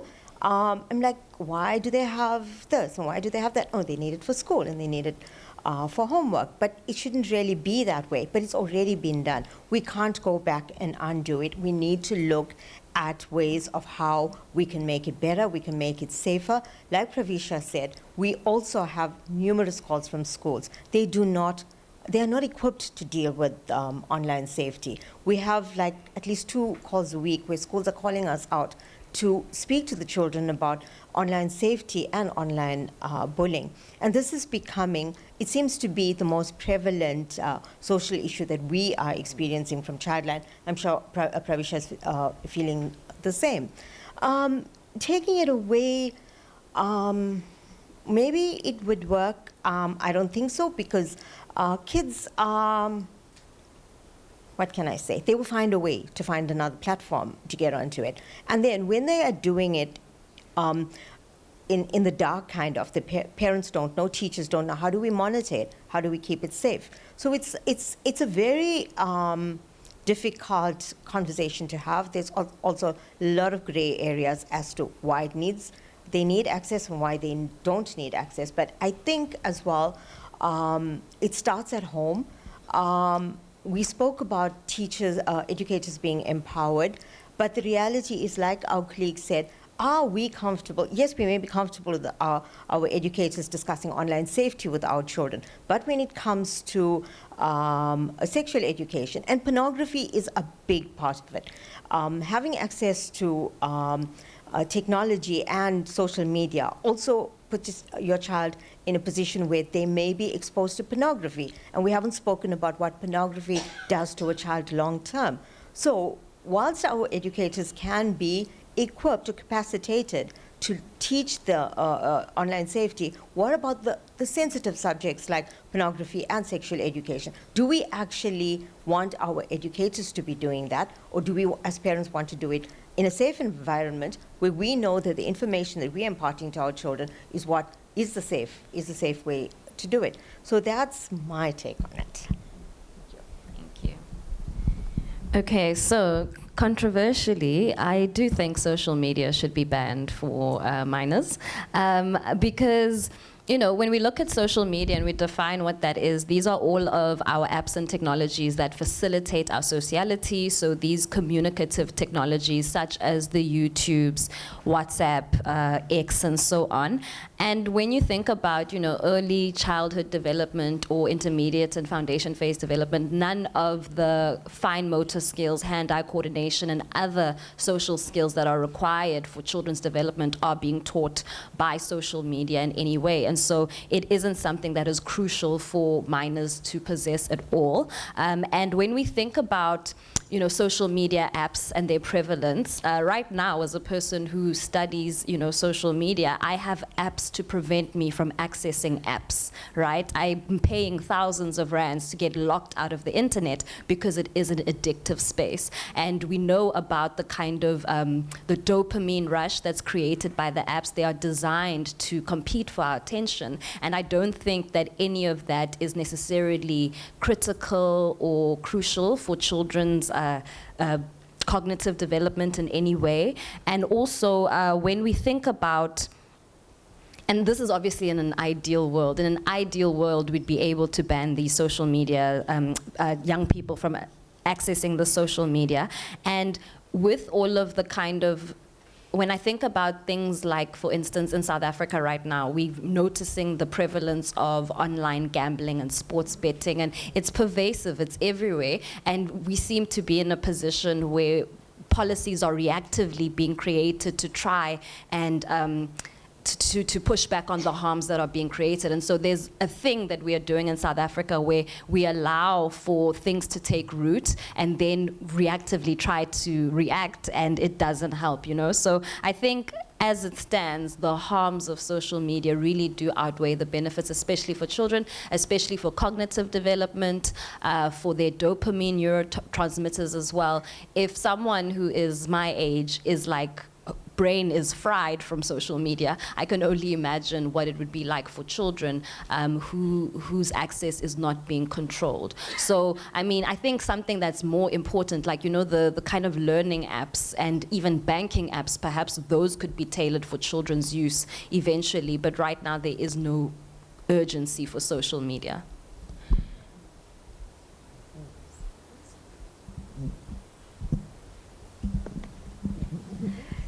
Thanks. So actually, across the entire, panel, at one level you all are saying that it's all over there, and people will resist if you were to say you're going to ban. But also, I think what all of you are saying is, let's have a graded understanding of children. Not all of them are at the same level, and if you are saying 18 or 25 or 35, then it's quite a spectrum. So to think of them as children or minors, teens, adolescents, young people, if we were to think in graded ways, then the benefits of technology varies based on which group that one is looking at. So that is quite well taken, to think about children themselves in a graded manner. The other issue also is, most of these social media sites actually don't allow children to have their own accounts. So obviously they get a phone with a number and they are able to manipulate their age, etc., and then get onto the social media with an account. Or if the parents have a phone and they have their apps open, then watching reels and doing things becomes something that all children get. And I think along with talking about children, I was also thinking, can you reflect on what is the responsibility of parents on how they actually convey information, and whether parents themselves are in a position to control themselves, to be able to convey to children about the potential hazards of using digital technologies. I think instead of just looking at social media, I think it's all digital technology. Like you said, gaming is a very big thing. Gaming and gambling. And the other bits that we are looking at is children become closer friends with ChatGPT. And ChatGPT also, because it's not programmed to stop, it doesn't have any red button to say now I'm not going to answer beyond this. ChatGPT actually gives guidance as to how to go ahead and commit suicide. Okay, so there have been cases of that kind. Kid says, I want to end my life, what's the best way to do? It will list out 10 different ways of doing it. So these let's say, softwares or these apps that are in place have not been alerted to a variety of dangers that can come up if the person on the other side is a child and cannot really judge what is the information that's being given to them. So any reflections from your practice or personal practice, whatever? So I have a personal practice. I have a 3-year-old, and obviously, newborns, they're not active, and as they grow older, they're more active, they require more of your time, and you need to go back to work. So, and my household is quite a small household, so I end up doing a lot of the parenting. So I think when my child turned about 1, I would put on a show, popular one. She's raised everybody's children around the world. So I would put on this show and she would watch it, and it really helped in terms of language and getting her, it really did. You know, I remember by the time my child turned 2, I took her to school and all the teachers were like, oh my goodness, your child is talking and she can pronounce and she can count and she can do this, she could do that. But we were struggling with switching this thing off. Bedtime, and we were still limiting it. She wasn't allowed to watch for more than 30 minutes and blah, blah, blah, blah, blah, blah, blah. It was like a whole series. But come switch off time, it was a mess. So we stopped switching on the TV at night and she would watch it during the day. But the minute it gets switched off, tears. And I mean like a complete meltdown. I've never seen the child do what she did, except for when we switch off the TV. Particularly, it was YouTube that was the biggest problem we had. So at some point, we cut off YouTube, we removed it off the TV, it's off my phone, I can't access it, no one is able to access it. So I think as a parent, you have a responsibility to look at the impact that these things have, right? Whilst I was very screen conscious and, you know, looking at the programs that I'm putting on and all of those things, so everything else was being ticked, right? But for example, the kind of stimuli that she was getting from that particular TV to, we've now changed to CBeebies, which plays really slow if I do have to switch on the cartoons, right?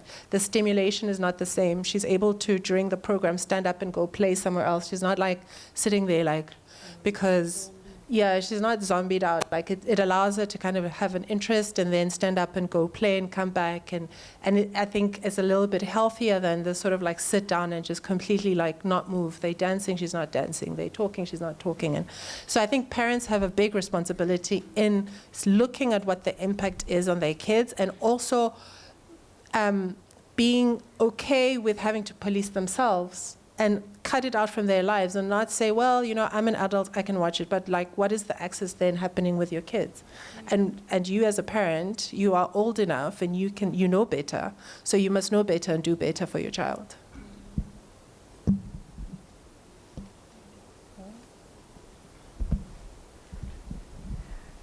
We just recently had a situation where we had to go in and do trauma debriefing with a group of learners who lost a fellow, classmate to suicide. And interestingly enough, our discussion with these group of young boys was that they had formed a relationship, a counseling relationship with ChatGPT. So that's their newfound counselor. And they found that all of their answers were given on the turn. They didn't have to feel awkward about anything. They could ask anything. And another interesting fact that came out of the discussion was that they also didn't find that their problems were big enough to call Lifeline. And yet it was issues of, depression, anxiety, and suicide. I think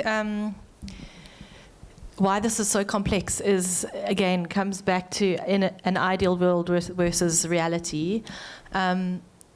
Should young people's access to social media be controlled? Absolutely. But I think the issue of who should do the banning is really what we need to be so careful about, and what we're kind of speaking to, maybe those of us that work with that so often. I personally believe, to your question about parents, that is where the control should lie. Most of these apps do have age restrictions of 16 or higher, and so if children are accessing them, who's letting them? And yes, children will find a way, but really, ultimately, it comes down to the kind of relationship in which they're existing. And we see it in the research that a child that is isolated or vulnerable in real life, so a victim of bullying in person or a victim of sexual abuse in person, so often that is repeated in the online space. There's a really strong correlation statistically between that, because children that are vulnerable or isolated often come from an ecosystem that has allowed that to happen. And so that's why I'm such a big kind of advocate for training and for conversations, because ultimately we can impose a legal ban, but those children are still going to be vulnerable. They don't exist in a vacuum, and it's not just going to make it magically go away. And so I really feel like if we can get to the heart of the solution, which is teaching young people, and again, our work with young people shows they're actually hungry for it. We have this perception of particularly teenagers that they're like, oh, leave me alone, don't come into my space.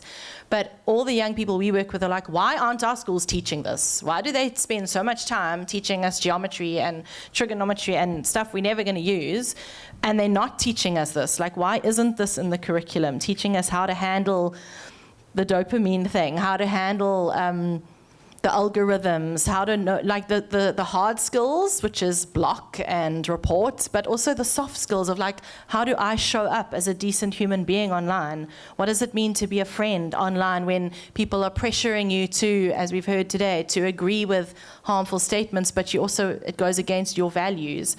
And so that's where I think we need to be focusing our efforts, is looking at how do we develop our identities online, and that the choices we make there are real. And there's this disconnect between the online identity currently that we're seeing, where they don't really recognize that it has real ramifications. You are the consequence of every little choice you're making online. You are forming and slowly shaping the person you will become. And so if we can start to teach that and actually teach parents that, I think then almost a ban maybe becomes unnecessary, because you're automatically going to be restricting access. So things like parental control, things like only allowing apps when they are meant to be, but even then, apps that allow parents to monitor what's going on. But ultimately, it comes down to trust. I also have a daughter, and I want to raise her in such a way that when one day the inevitable dick pic arrives, because I know it's going to happen. I'm not living in a world where I'm like, oh, I'll just shield her and she'll be the one case where she'll be protected from it forever. I want her to come to me going, Mom, I need to talk to you. Not like the 60+% our research shows, just told no one. And so that's where I'm interested in that space of going, okay, well, how do we get these young people to actually start talking about it and reporting it? My other concern with banning, and it's a shame we don't have any of our legal friends up here, is we basically are inadvertently then creating an entire generation of criminals. And is that really what we want, is to be criminalizing children for something that they don't fully have the maturity to understand, by just saying, okay, now every child that creates a profile because of peer pressure or interest or curiosity would be going against, an outright law. I think prevention is far better, but it's obviously a big challenge to get there. Yeah, as you're talking, I'm thinking about, an analogy with what we're trying to do on consent and sex. So when we had, it was through my angel, when we had funds to do some little engagement, I told the funder that, look, this conversation or this intervention needs consultation across the country, because one of the things that we should do, like you are mentioning harms, isn't it? But we must also educate the parents through that consultation and all the entities at the district level that, okay, we would like to see how to limit, how to work this. How do we do that? We engage the young people themselves, parents, because through the process, we shall also understand how people are understanding the harms. Maybe we'll communicate that.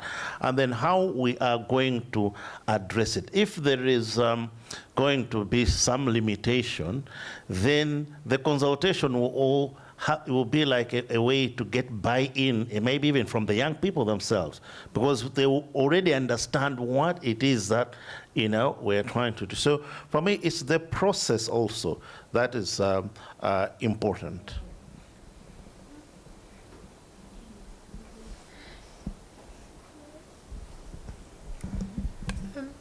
But, so my question is, if the idea of banning social media for children, up until a certain age, whatever that age is, I think it's something that can be considered, because depending on when you interact with social media, right, you have different abilities and different understandings and different maturities of what the space is, right? And the younger you are, the more you consider it to be something that is a norm, that is inherently part of my life, and I should become quite educated about it and, you know, participate in it. Whereas if you enter into social media at a slightly older age, right, at 16, 17, 18, 19, there is a level of, one, understanding what this thing is. Two, you also have a little bit more experience with interactions, with seeing relationships outside of that social media space, and understanding sort of what are positive, healthy relationships and what are not positive, healthy relationships.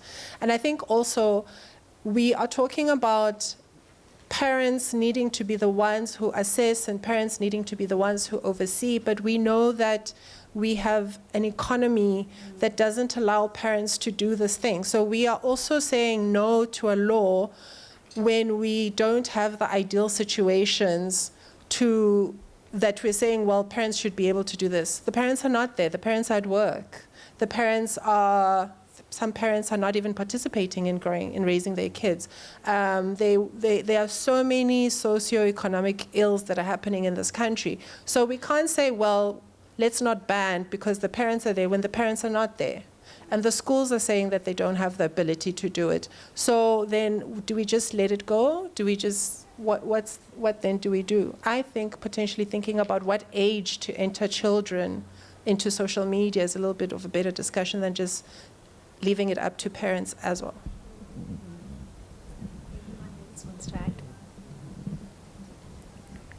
Yeah. Just one point. In fact, I feel definitely there needs to be more research to quickly capture across the country what's really going on across various age groups.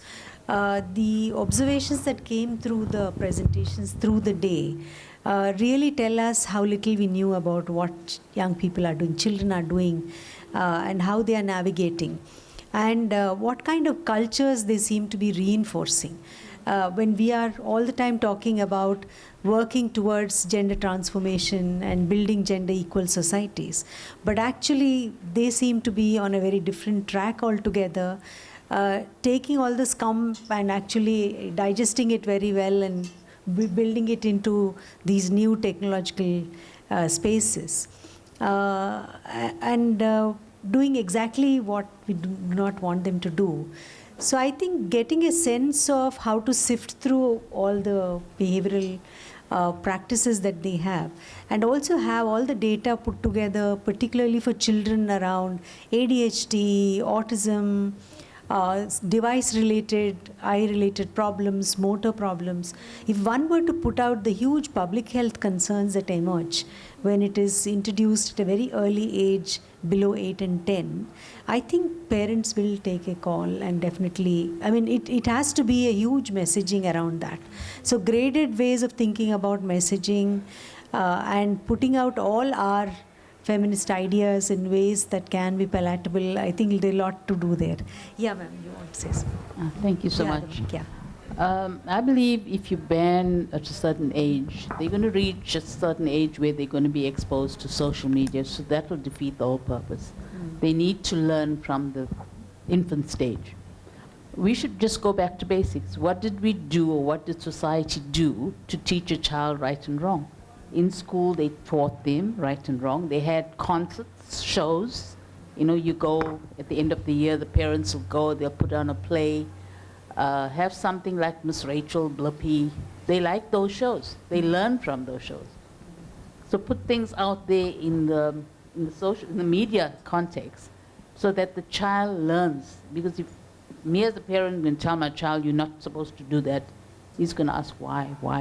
But if Ms. Rachel tells him, or Blippy tells him, or somebody in the similar context tells him, he's going to listen. So, you know, let's go back to basics. How do we teach them to understand that this, what you're doing is wrong, or this is the way to do it? Yeah.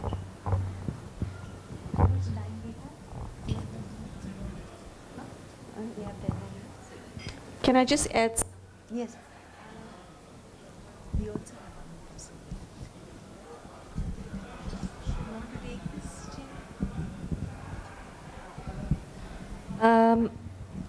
I think if we're Can going we to have ban these doors closed? if we're going to ban social media, I think we're going to have riots like Nepal, and I don't think anyone wants that.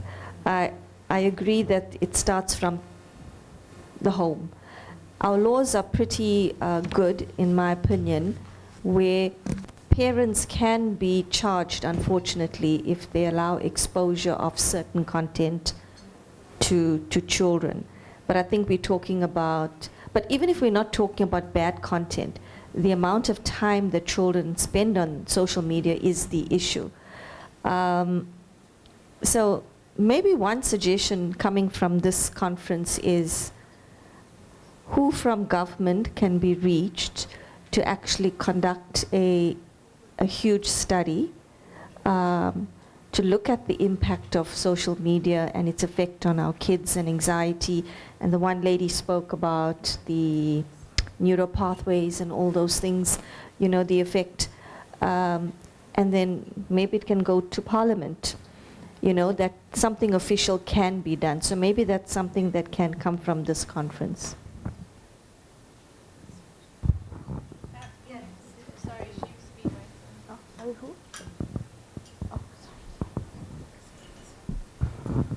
Okay, thank you.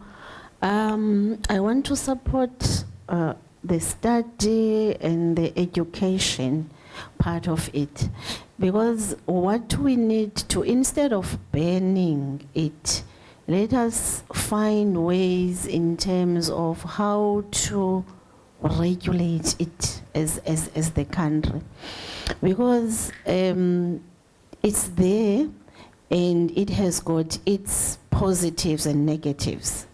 And then look at how do we then address the negatives. Because the issue of parents that are not there, we cannot run away from that, and we need to correct that. Because as I work with children, children say everything that goes wrong in our lives, we are blaming our parents. You talk about child abuse, they are so careless to a point of neglecting us, and we are getting abused within the home environment, within the family environment, because we are not there. Child and teenage pregnancy, parents are not there. Social media, we buy these gadgets, we are busy, we are giving to them because we don't want them to distract us and all that. We are making them to be so dependent in them to a point of disempowering their thinking and creativity. So I think we need to address those in order for us to deal with this, instead of saying we are banning it, because now we have understanding. Social development, we once conducted the study that was commissioned on online safety.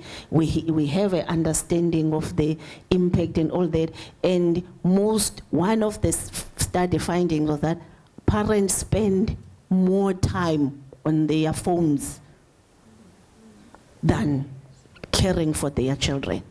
So the issue of parents who are not there, it's a serious challenge, and we need to address it in order to mitigate all these things of this social media. Thank you. Can I just add about social media and the attitudes that it fosters in children? So with the work that I do, I was very happy to be able to draw that distinction that, for instance, these young women who want to be in these compensated relationships are young women who can consent, they are old enough, they are working, studying, etc. And so, you know, I feel a really good sense of achievement when people are able to make those distinctions, that there's nothing wrong with these women wanting that for themselves. Now, because a lot of the kind of self-representational social medias and people speaking about who they are, what they want to do, being unapologetic about their decisions, all of this floats around on social media. And so there's also an instance where young girls, girls age 12 in school uniform, I've come across videos on TikTok when they make these declarations that they can't be with a boy if he's not gonna come to their house and pick them up in a very fancy car, or they can't date a boy who isn't driving, etc., etc. And these are statements that are made by girls who are 12 years old and in school uniform. So that's a bit of, the kind of work that we do. Like with a lot of my colleagues, you guys have got, in terms of the kinds of harms of social media, you've got very tangible things to point to, like the harm of sharing child sexual abuse material and so on. But this is harmful in the sense that it's creating these attitudes that I think are very okay for women to have, but not attitudes that are okay for girls to have, you know what I mean? That a 12-year-old wanting a boy to have this expensive car. These are things that are terribly unrealistic. And so that's also part of the work, this work that has been so challenging, knowing that because the internet is such a democratized space where anyone can access it and children can access it the way they want to as well, what should be like a feminist intervention that is a win for feminists in terms of agency and autonomy can become something that is actually quite damaging for children because it is such an unregulated space. And so that's why I just tend to say just ban it all until we figure it out, because right now the harms to, girls' senses of self and senses of their own futures and what they can achieve, already they've decided that they're going to be housewives, and with the kind of trad wife and conservative attitudes taking shape in the world currently, it is just such a dangerous time. So let's ban it until we figure out what's going on. Yeah. Thank you. So banning would be the simple answer. But in the real world, it's not there. And we'd love to say, yes, let's take away all the devices, then you don't have ADHD and you don't have autism and you don't have all of those problems. The reality is that we need to work, and we need to work fast. So as we map a way forward, I started pinning things very quickly. Let's look at how we can get the private sector involved. Let's look at how we can get medical aids, because what's happening right now, you send your children for OT, you're sending them for speech, but in all of these mechanisms, in all of these remedies, medical aid is paying where you do have medical aid, where children are going to government hospitals and getting services through government aided services. Again, it is resources that are being used. How do we monitor this? Now, again, maybe it's a pie in the sky, but something needs to start somewhere. So if authorities start monitoring, so your child has a problem with eyesight at the age of 5. When did the child start playing on their devices? Oh, they actually started playing just before the age of 1, because she couldn't really hold the device, but I held it while I was doing something else. Already it's fine motor skills that's affected. If we start monitoring the Y factor, now let's take it to one step further. Abuse, neglect, and exploitation. Let's look at the Children's Act. I'm going full Monty here, guys. I'm going for the jugular. And if we look at parents that do not have the time to give their child that time of day and throw in a device in order for you just to be quiet, or, hey, hello, let's use earpods now. That's the other thing. And what is the research showing us about earpods? We already see the ENT. We see the mouth, we see the ears, we see the eyes. Where is all of this going? Somebody should be monitoring. Then we look at issues around, so there was, like I was saying, lots of things that I wrote down. I don't even understand my own writing. But when we look at monitoring, I have a monitoring unit. You guys are doing that already. But what are you doing? And the other part of it is that you pick up that a child has a problem with A, B, and C. You have a duty to report. Remember, that duty also speaks when you act in good faith. You cannot be charged. So that's one of the other aspects we must talk about. Mr. Pazzi, we have the Children's Parliament. And the Children's Parliament plays a very important role. Nancy, you spoke about letting the children talk. Why don't we open that platform to listen to what the children say? And if the children are saying, you know what, I don't have control. It's like addiction. I don't have control. Help me. The children are actually saying, help me. We're not listening because we're too busy. So the narrative needs to change. And if we change the narrative, then perhaps we can still have our children have devices, but it can be controlled. Thank you.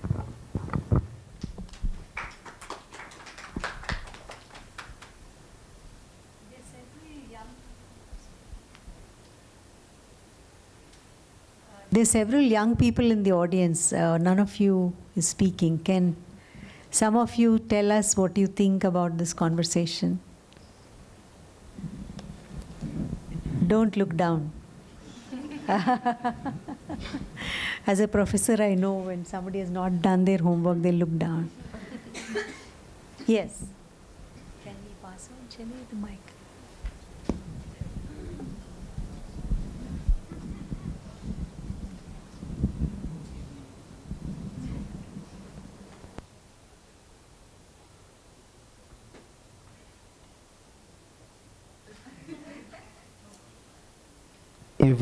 Evening, everybody.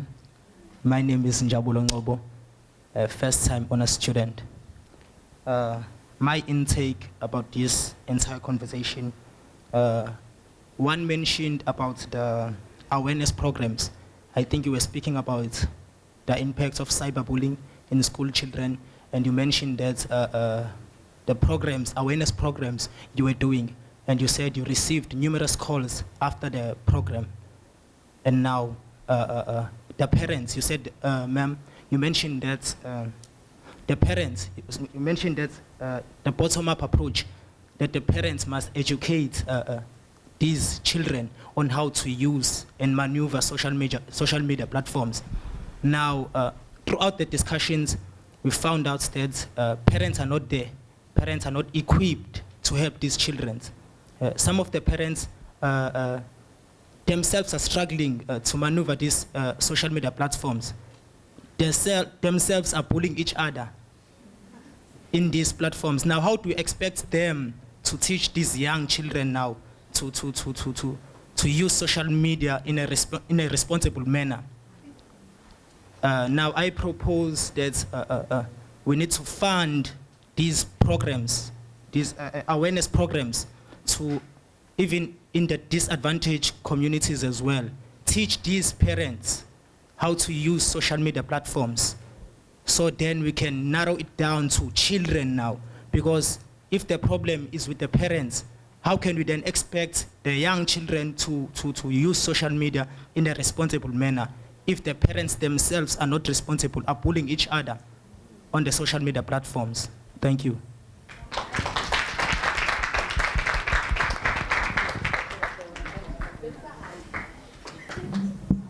Are there any more voices that are excited to join? This side? Yeah. Chennai?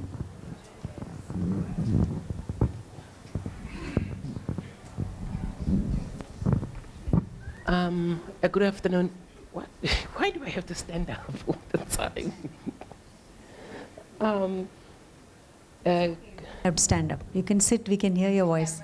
Yeah, the camera. Okay. Good afternoon, everyone. I'm Sandile Ndawonde, once again, a first-year master student.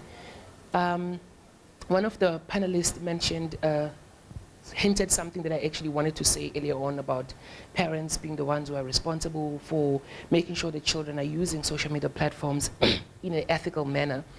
But at the same time, I was going to raise the point that, you know, think of South Africa as the country that we are in, as where inequality is at its all-time high. You know, you have broken family units, parents are working long hours, they are not always at home to supervise the social media platforms.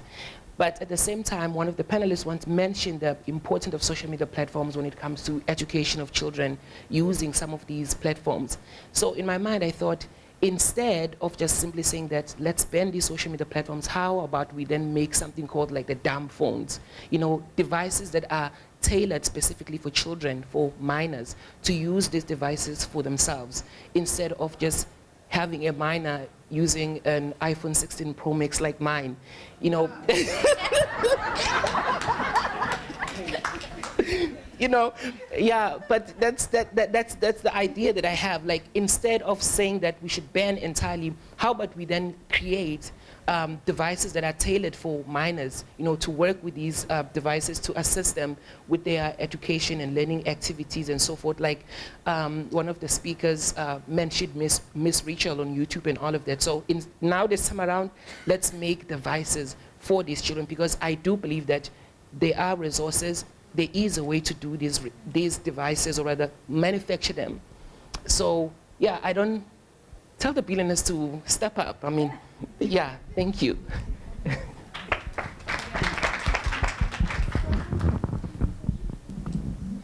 Just to respond to both of those, I think it was directed to me. So my comment was more directed to the school governing bodies, SGBs, around education. So I think, yeah, to expect a parent on their own to educate your child on everything from addiction to bullying to CSAM, the sexual abuse material, would be very unfair. But I think if we go through the channels of the education department and actually embed it into the curriculum, it's far more feasible. So that's what I was trying to imply, not that the parent in isolation should do it, but actually that through the school it is more feasible. But I think there is still ultimately a responsibility on parents to understand how are young children getting those devices. So you might not have the capacity to teach them, but how are they getting a phone in their hands in the first place? Now, I'm not talking about teens, I'm not talking about young adults, but a 4-year-old, a 5-year-old doesn't have any money to go and buy a device on their own. They don't have money for data.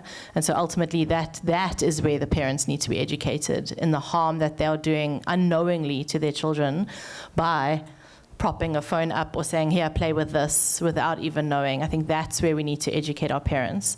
But then once those children enter the schooling system around, age 6, that's where more detailed education needs to happen around social media and all the evils that kind of come with that.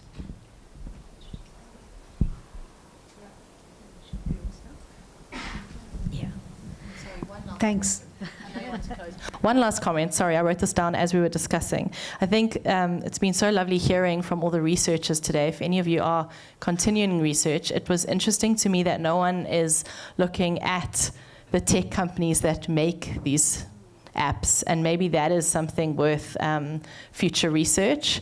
And for government, if such a study does take place, why are we not holding Meta or X responsible? Because they could very easily put something in place that verifies age. So you actually have to put your ID number in, not just tick a box that says, yes, I'm 16, click, in their terms and conditions. They could have better reporting protocols where if I report something, or it shuts down after a certain number of hours because you've used it enough and we know this is bad for you. I mean, we're talking idealistically here, but I think that is something worth looking at, is we kind of are vilifying the victims and the children that are doing these crimes, but no one's talking about the people making this product. It is not a tool. A calculator is a tool. It wants nothing else from me. But these social media apps, they want something from you. They are an active voice in the conversation that are farming us for our time. And so I'll just leave with that thought. No, I think that's a great point to conclude this panel, because there are these big 5 corporates that actually game us all into using these all the time. And they are the fellows who get all the money. We are data for them. So only when we understand and withdraw from that game, their game will be over. But it's unlikely, because the depths to which this technology is now into is far more than what we understand. So what we do is only the surface level utilization, but it's much more than that. So I think definitely people who are studying AI and looking at the broader political economy of AI and technologies, and how does one save people's rights to equity, justice, all these, I think, our conversations, and I'm sure in South Africa there are those groups, and I think it'll be worthwhile to collaborate with those groups on these issues, you know. So you have user-end research that's happening. At the same time, you look at, you know, individuals are looking at what is the technology and what is its ideology and what is it doing to us, you know, and how does one work towards regulating those, because they are, as I said in the morning, not part of any kind of geographical jurisdiction. They are completely above all constitutions of all countries. It's pure capital that works, right? Yeah, so thank you very much, and thanks very much, my dear panelists. It was a great show. Thank you.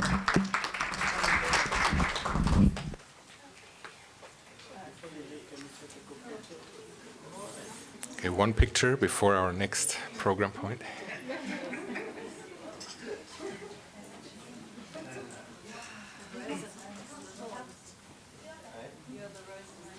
Oh.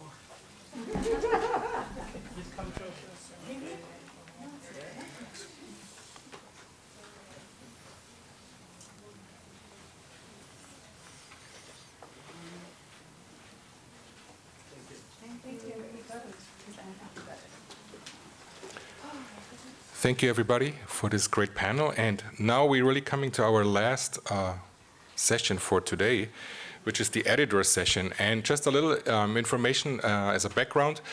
This conference is not a book launch, but nevertheless, the two books that will be introduced now germinated and inspired this conference, so it became something much bigger than just a book launch. And we have the editors of Digital Technologies and Gendered Realities, which is Professor Lingam and also Dr. Nolwazi Mkhwanazi, and we have Professor Barner, who is the editor of the other title, Gender and Young People's Digital Sexual Cultures. And I would like to invite you to the stage to introduce your books. And at this point, there's also one introduction still due for Dr. Mkhwanazi. And so Dr. Nolwazi Mkhwanazi is a professor of anthropology and director of the Center for the Advancement of Scholarship, CAS, at the University of Pretoria. She specializes in gender, reproduction, kinship, and care with a focus on young people in Southern Africa. Nolwazi Mkhwanazi has conducted extensive ethnographic research, particularly among Xhosa-speaking communities, exploring sexuality, reproductive health, and life course dynamics. Please welcome our editors panel.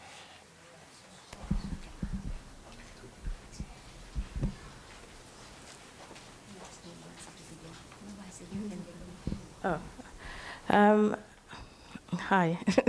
I believe Gabby has a copy of our book, apparently. If you would just like to wave it around, but you're leaving. Sinead, do we have a copy of our book? Sinead, do we have a copy? No. So in a sense, good afternoon, everyone. In a sense, for me, this book kind of represents years of collaboration because it was initiated before COVID and it got published last year, so it's been a long time. So it represents years of collaboration, of listening, and of grappling with different challenges around research and collaboration across continents. And also in a rapidly changing digital world, or actually worlds, because they are multiple worlds. And for us as editors, this book is actually also a celebration of not just the scholarship, but also the lives and the voices of the people that animate this book.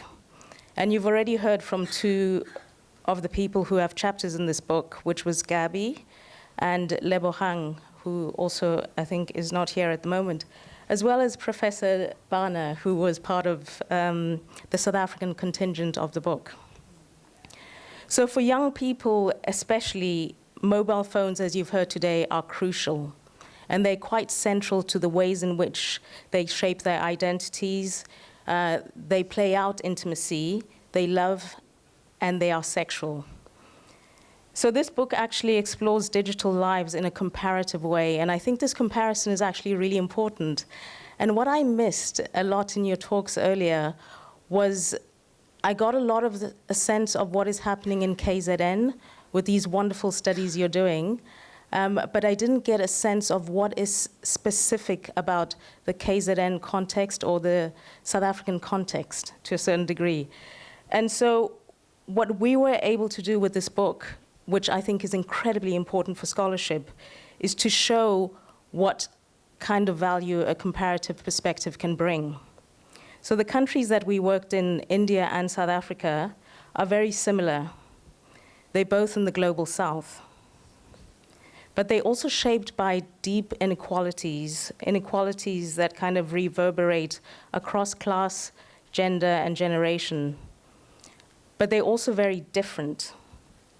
And these kind of different contexts allow us to see and understand digital life and how it plays out.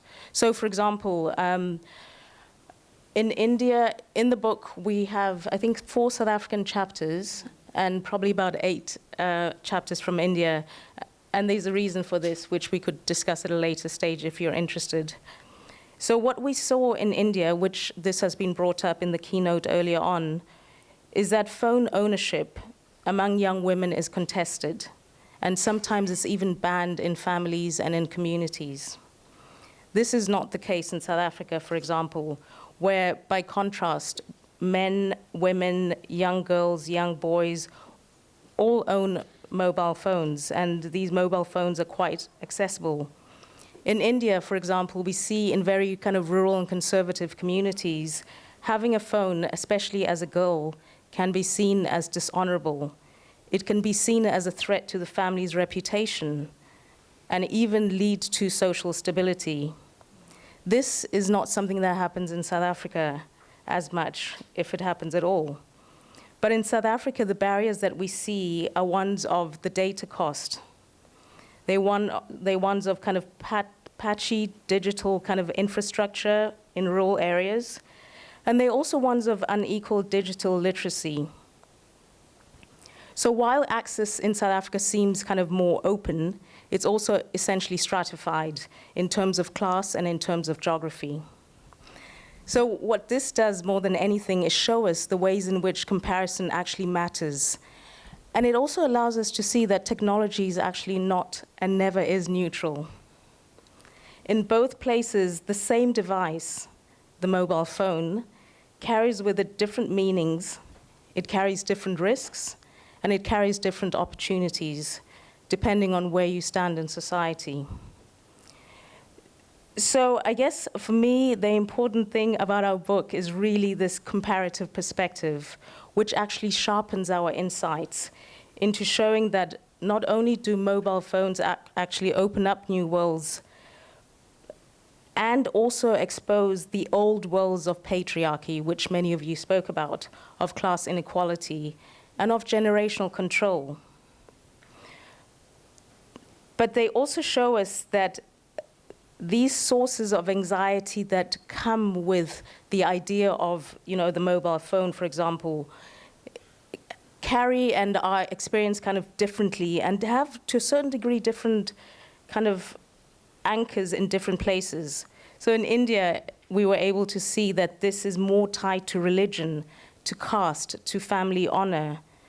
In South Africa, it is kind of shaped by debates around issues like child protection, online safety, and gender-based violence. And this is something that, was in the conversation earlier. And so I guess for me, the important thing, and I'm going to end here, is that the kind of digital revolution is actually not experienced the same across the world, and it's always refracted by particular contexts, by local histories, and by power relations, which is what all your beautiful kind of chapters and your research that you were speaking about today actually also shows.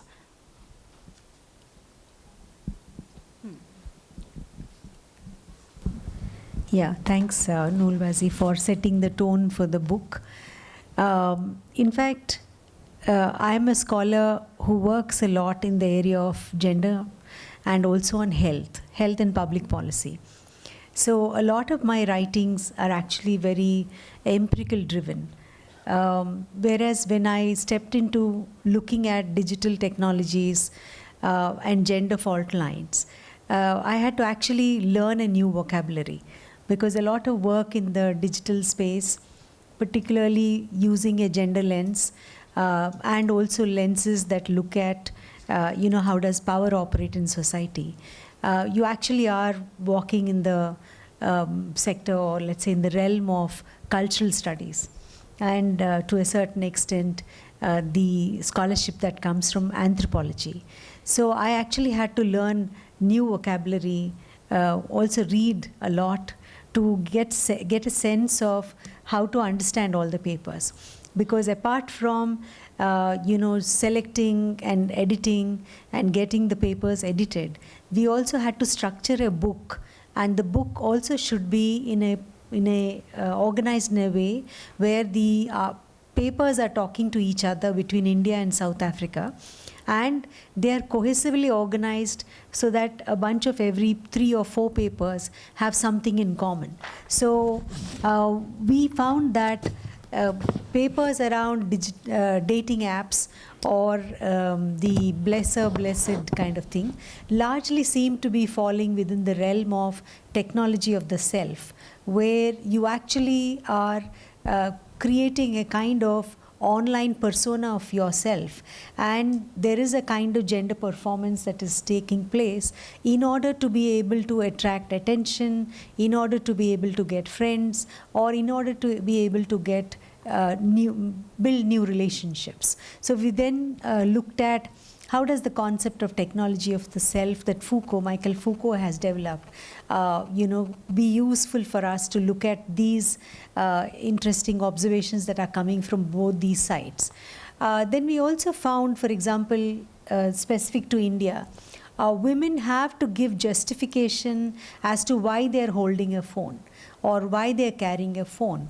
And that justification comes from saying that because the world out there is so dangerous, I need to be in touch with my family. So having a phone enables me to be in touch with my family, or I will be in a position to tell my family, where I am at what point of time, so that they don't have any anxieties and they know I'm safe. So they play the card, safety card and protection card, and also say that they are continuously managing to make sure that the respectability of the family is not compromised anywhere.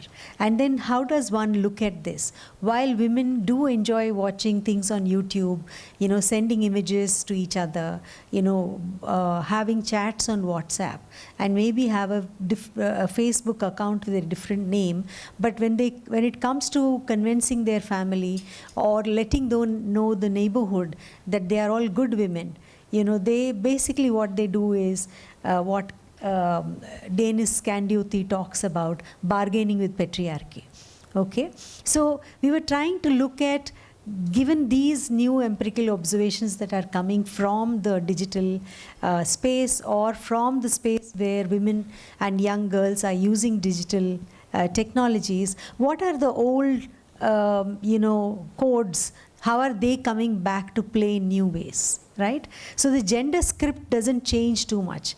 The gender script largely remains the same, but the way it gets played out and the way it gets a new kind of acceptance is something that we saw was happening.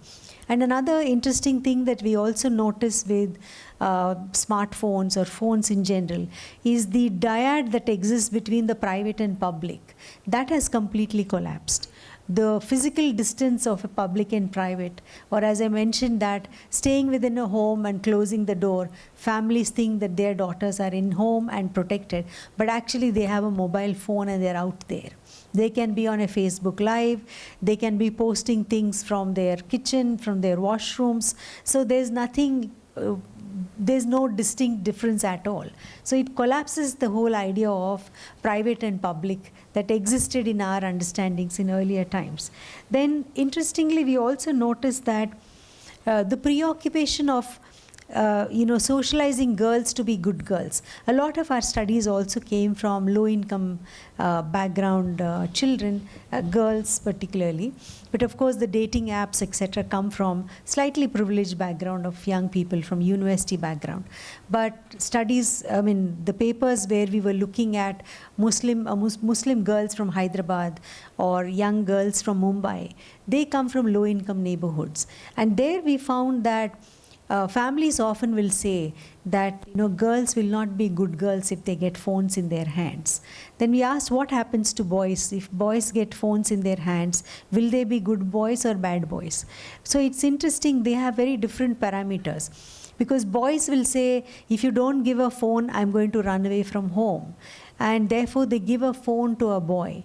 And they don't give a phone to a girl because they're afraid that she will run away. Okay?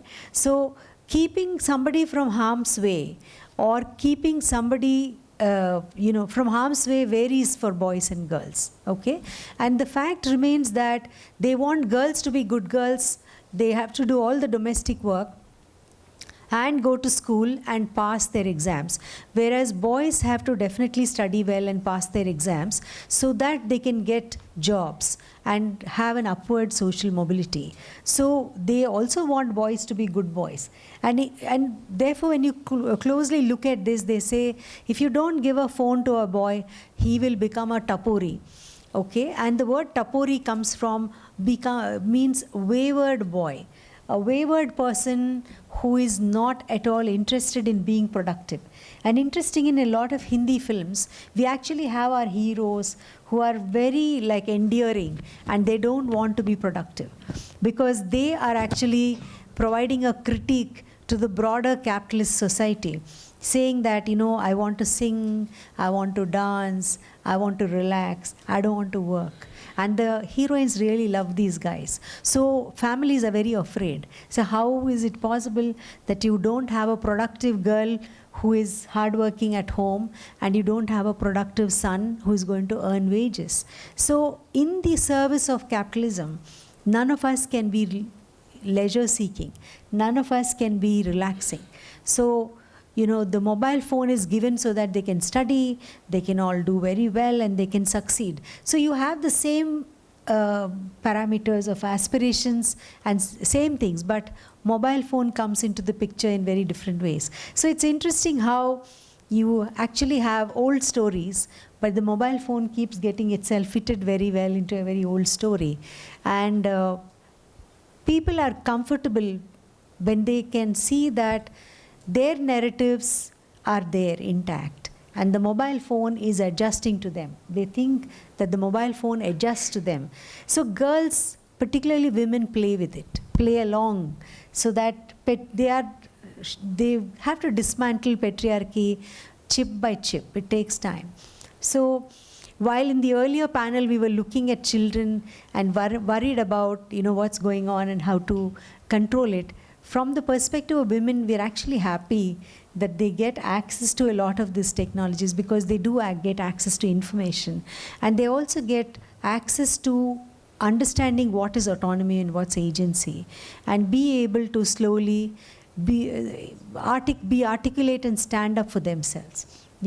So it's quite interesting. It varies depending on which group you're talking to. So the book, I think, when we had to give a punchline to it, we felt that the kind of surveillance that women go through in their lives, typically that's the kind of surveillance that all of us are getting into. And therefore, the world is basically being feminized, or let's say surveillance is being feminized. And women know better about what is surveillance. And therefore, they have to be in the forefront of fighting the corporates that are taking away our privacy and data. Thank you. So, the book, Gender and Young People's Digital Sexual Cultures, has several themes that resonate with the South African Indian book with Professor Mkhwanazi and Professor Lingam here. The basic question is, how do we learn from young people themselves?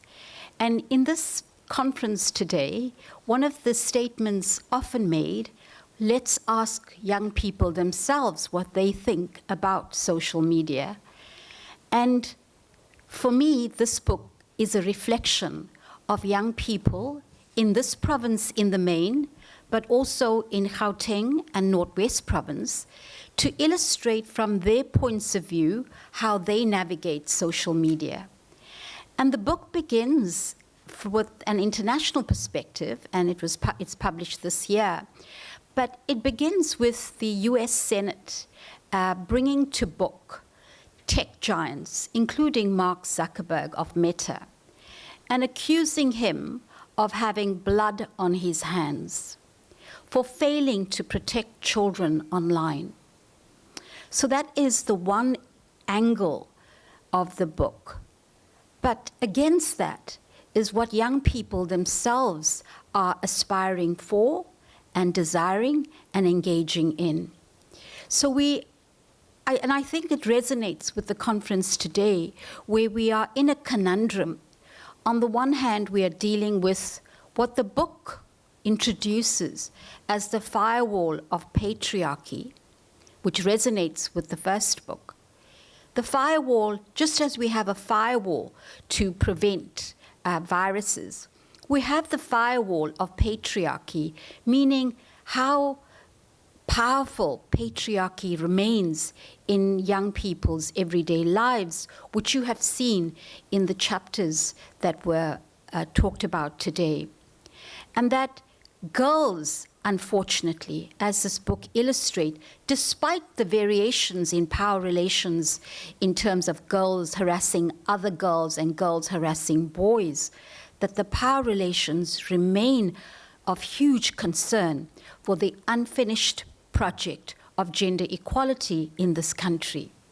And so the book is pioneering in the sense of opening up in this continent and in this country a focus on digital technologies as it matters to these 13 to 18-year-olds. And legally, Instagram, you're allowed to be 12 years old and open up an account. And so these young people are taking advantage of digital affordances. If you had to ask me from the book that has now just been published, whether young people themselves would like social media to be banned, I think it will be an outright no. It's precisely the joy and the pleasure that they achieve online, beyond what we as adults would want them to enjoy, which is the pursuit of language skills, the pursuit of educational outcomes. But their pursuits are somewhat different, or include the desire to self-present in heterosexually desirable ways. We also heard today that social media and digital technologies have become the new ways in which people connect. And if that is indeed the case, young people themselves are using exactly that premise to connect online and to connect sexually, however that might mean.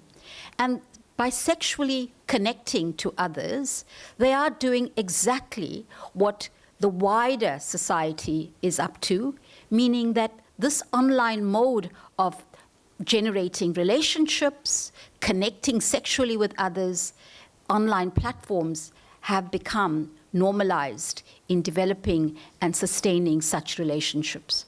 What we're seeing is a version of how this happens for young people, a snapshot from selected sites, which are refracted through, to use Prof's words, race and class inequalities, and how that in itself shapes their experiences. We've used different sorts of methods, including collaging, and in one instance, young people write unlimited internet access as an aspiration, because from low-income, working-class contexts, which a majority of our participants emerge from, the desire for unlimited internet access takes priority over basic essentials. Such is the passion, the excitement, and the desire to be connected. So the book then is a statement about where young people are at, what does it mean then for gender equality? And it has become very obvious that it means several things. It means that despite the ability of girls in particular to access these sites and present themselves in ways that speak to South Africa's constitutional promise of empowerment and rights, and not just South Africa, but across the UN sort of SDGs, that these girls are also victims, vulnerable, and at risk to sexual coercion and gender harms. And I think that the book illustrates this very well in terms of the girls' own experiences of slut-shaming and body-shaming. And yet, despite these negative aspects, they still aspire to continue and to engage in ways that reflect the slaying queen aesthetic. In their own words, to be a slay queen is such a marker of heterosexual success. And I think following the comments here, what this book does is open up the possibilities for much more research. And I think that this means that we need to dissect what social media, gender, and sexuality mean for young people across further contexts, including Lusiki, where somebody is working, I heard earlier, including very rich elite contexts. We need to understand what this might mean in terms of developing ethical relationships. But I think also that these relationships reflect to a great degree our offline relationships. And so to blame social media and to think that we can remove social media and therefore eliminate gendered inequalities, sexual coercion, the harms, or even ADHD for that matter, which we don't investigate, to think that social media is solely responsible for those pathologies, I think is short-sighted. I think that in terms of the global research, even in the Global South, the work of Payal Arora, for instance, and Sonia Livingston, is suggestive of greater aspiration, great increase, dramatic increase in the Global South of access of young people to digital devices, whatever that might mean. And with that comes these kinds of findings that we have suggested are both and simultaneously empowering, I don't use that word often, but also debilitating and restraining, and of course, reinforcing gender inequalities. In terms of future research, I think there is so much more to do with parents, as you yourself suggested. What do parents do and how? And of course, this too must be cut through and dissected through race and class. It was mentioned here that often children and young people are living in households without parents, with caregivers. And we need to understand these specificities in order to speak to the issues that might emerge. We need to do more research with masculinities, with heterosexual masculinities. We need to understand what do boys do online. Interestingly, the manosphere. How is this impacting on anti-gender politics? How is this conservative agenda impacting the pathway that this country has promised towards gender equality? We need to work with tech giants. We need to ask questions about whether they understand how gender sexualities, inequalities are produced through these platforms. And I think that there is such a lot of work to do with developing sexual citizenship, digital sexual citizenship, which includes understanding what your rights are, including a focus on pleasure, but also the harms and the responsibility you have in ensuring ethical pathways to negotiating online, your online world. Thank you very much.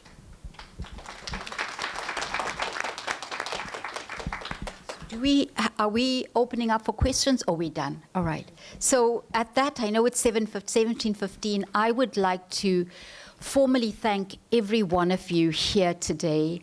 I am absolutely astounded by, you know, the kinds of, the commitment to the work, your passion. I want to say how important this is for our emerging scholars to see such excellent scholarship.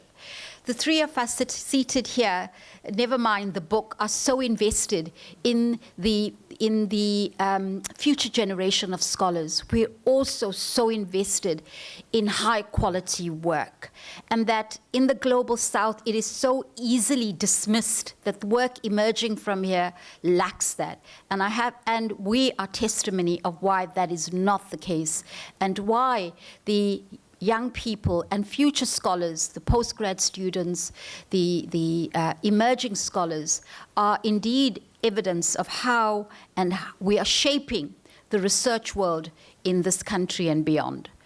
I thank all of you that have come from the activist environments, from practitioner environments, and usually we host conferences and we speak to ourselves. But what's been so remarkable, and it will definitely alter how we take our work forward, is to involve you in our research. I cannot thank you enough for being present here and for being so collegial and so when we asked you, please would you be part of it, you were absolutely enthusiastic, and you brought more and more of your colleagues, and I really thank you so much. We have to do so much more in this country. We have a crisis, and we need to be able to offer this country solutions about how we can end gender inequalities, violence, and how we can sustain a constitution of rights and rights for all. So thank you very, very much.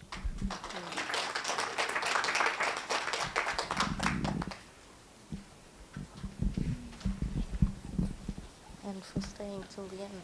Yes, and for staying till the end, yeah. Thank you. So officially, I close this conference and want to remind you, all the students who go back to the Edgewood campus, buses are leaving at 5:30.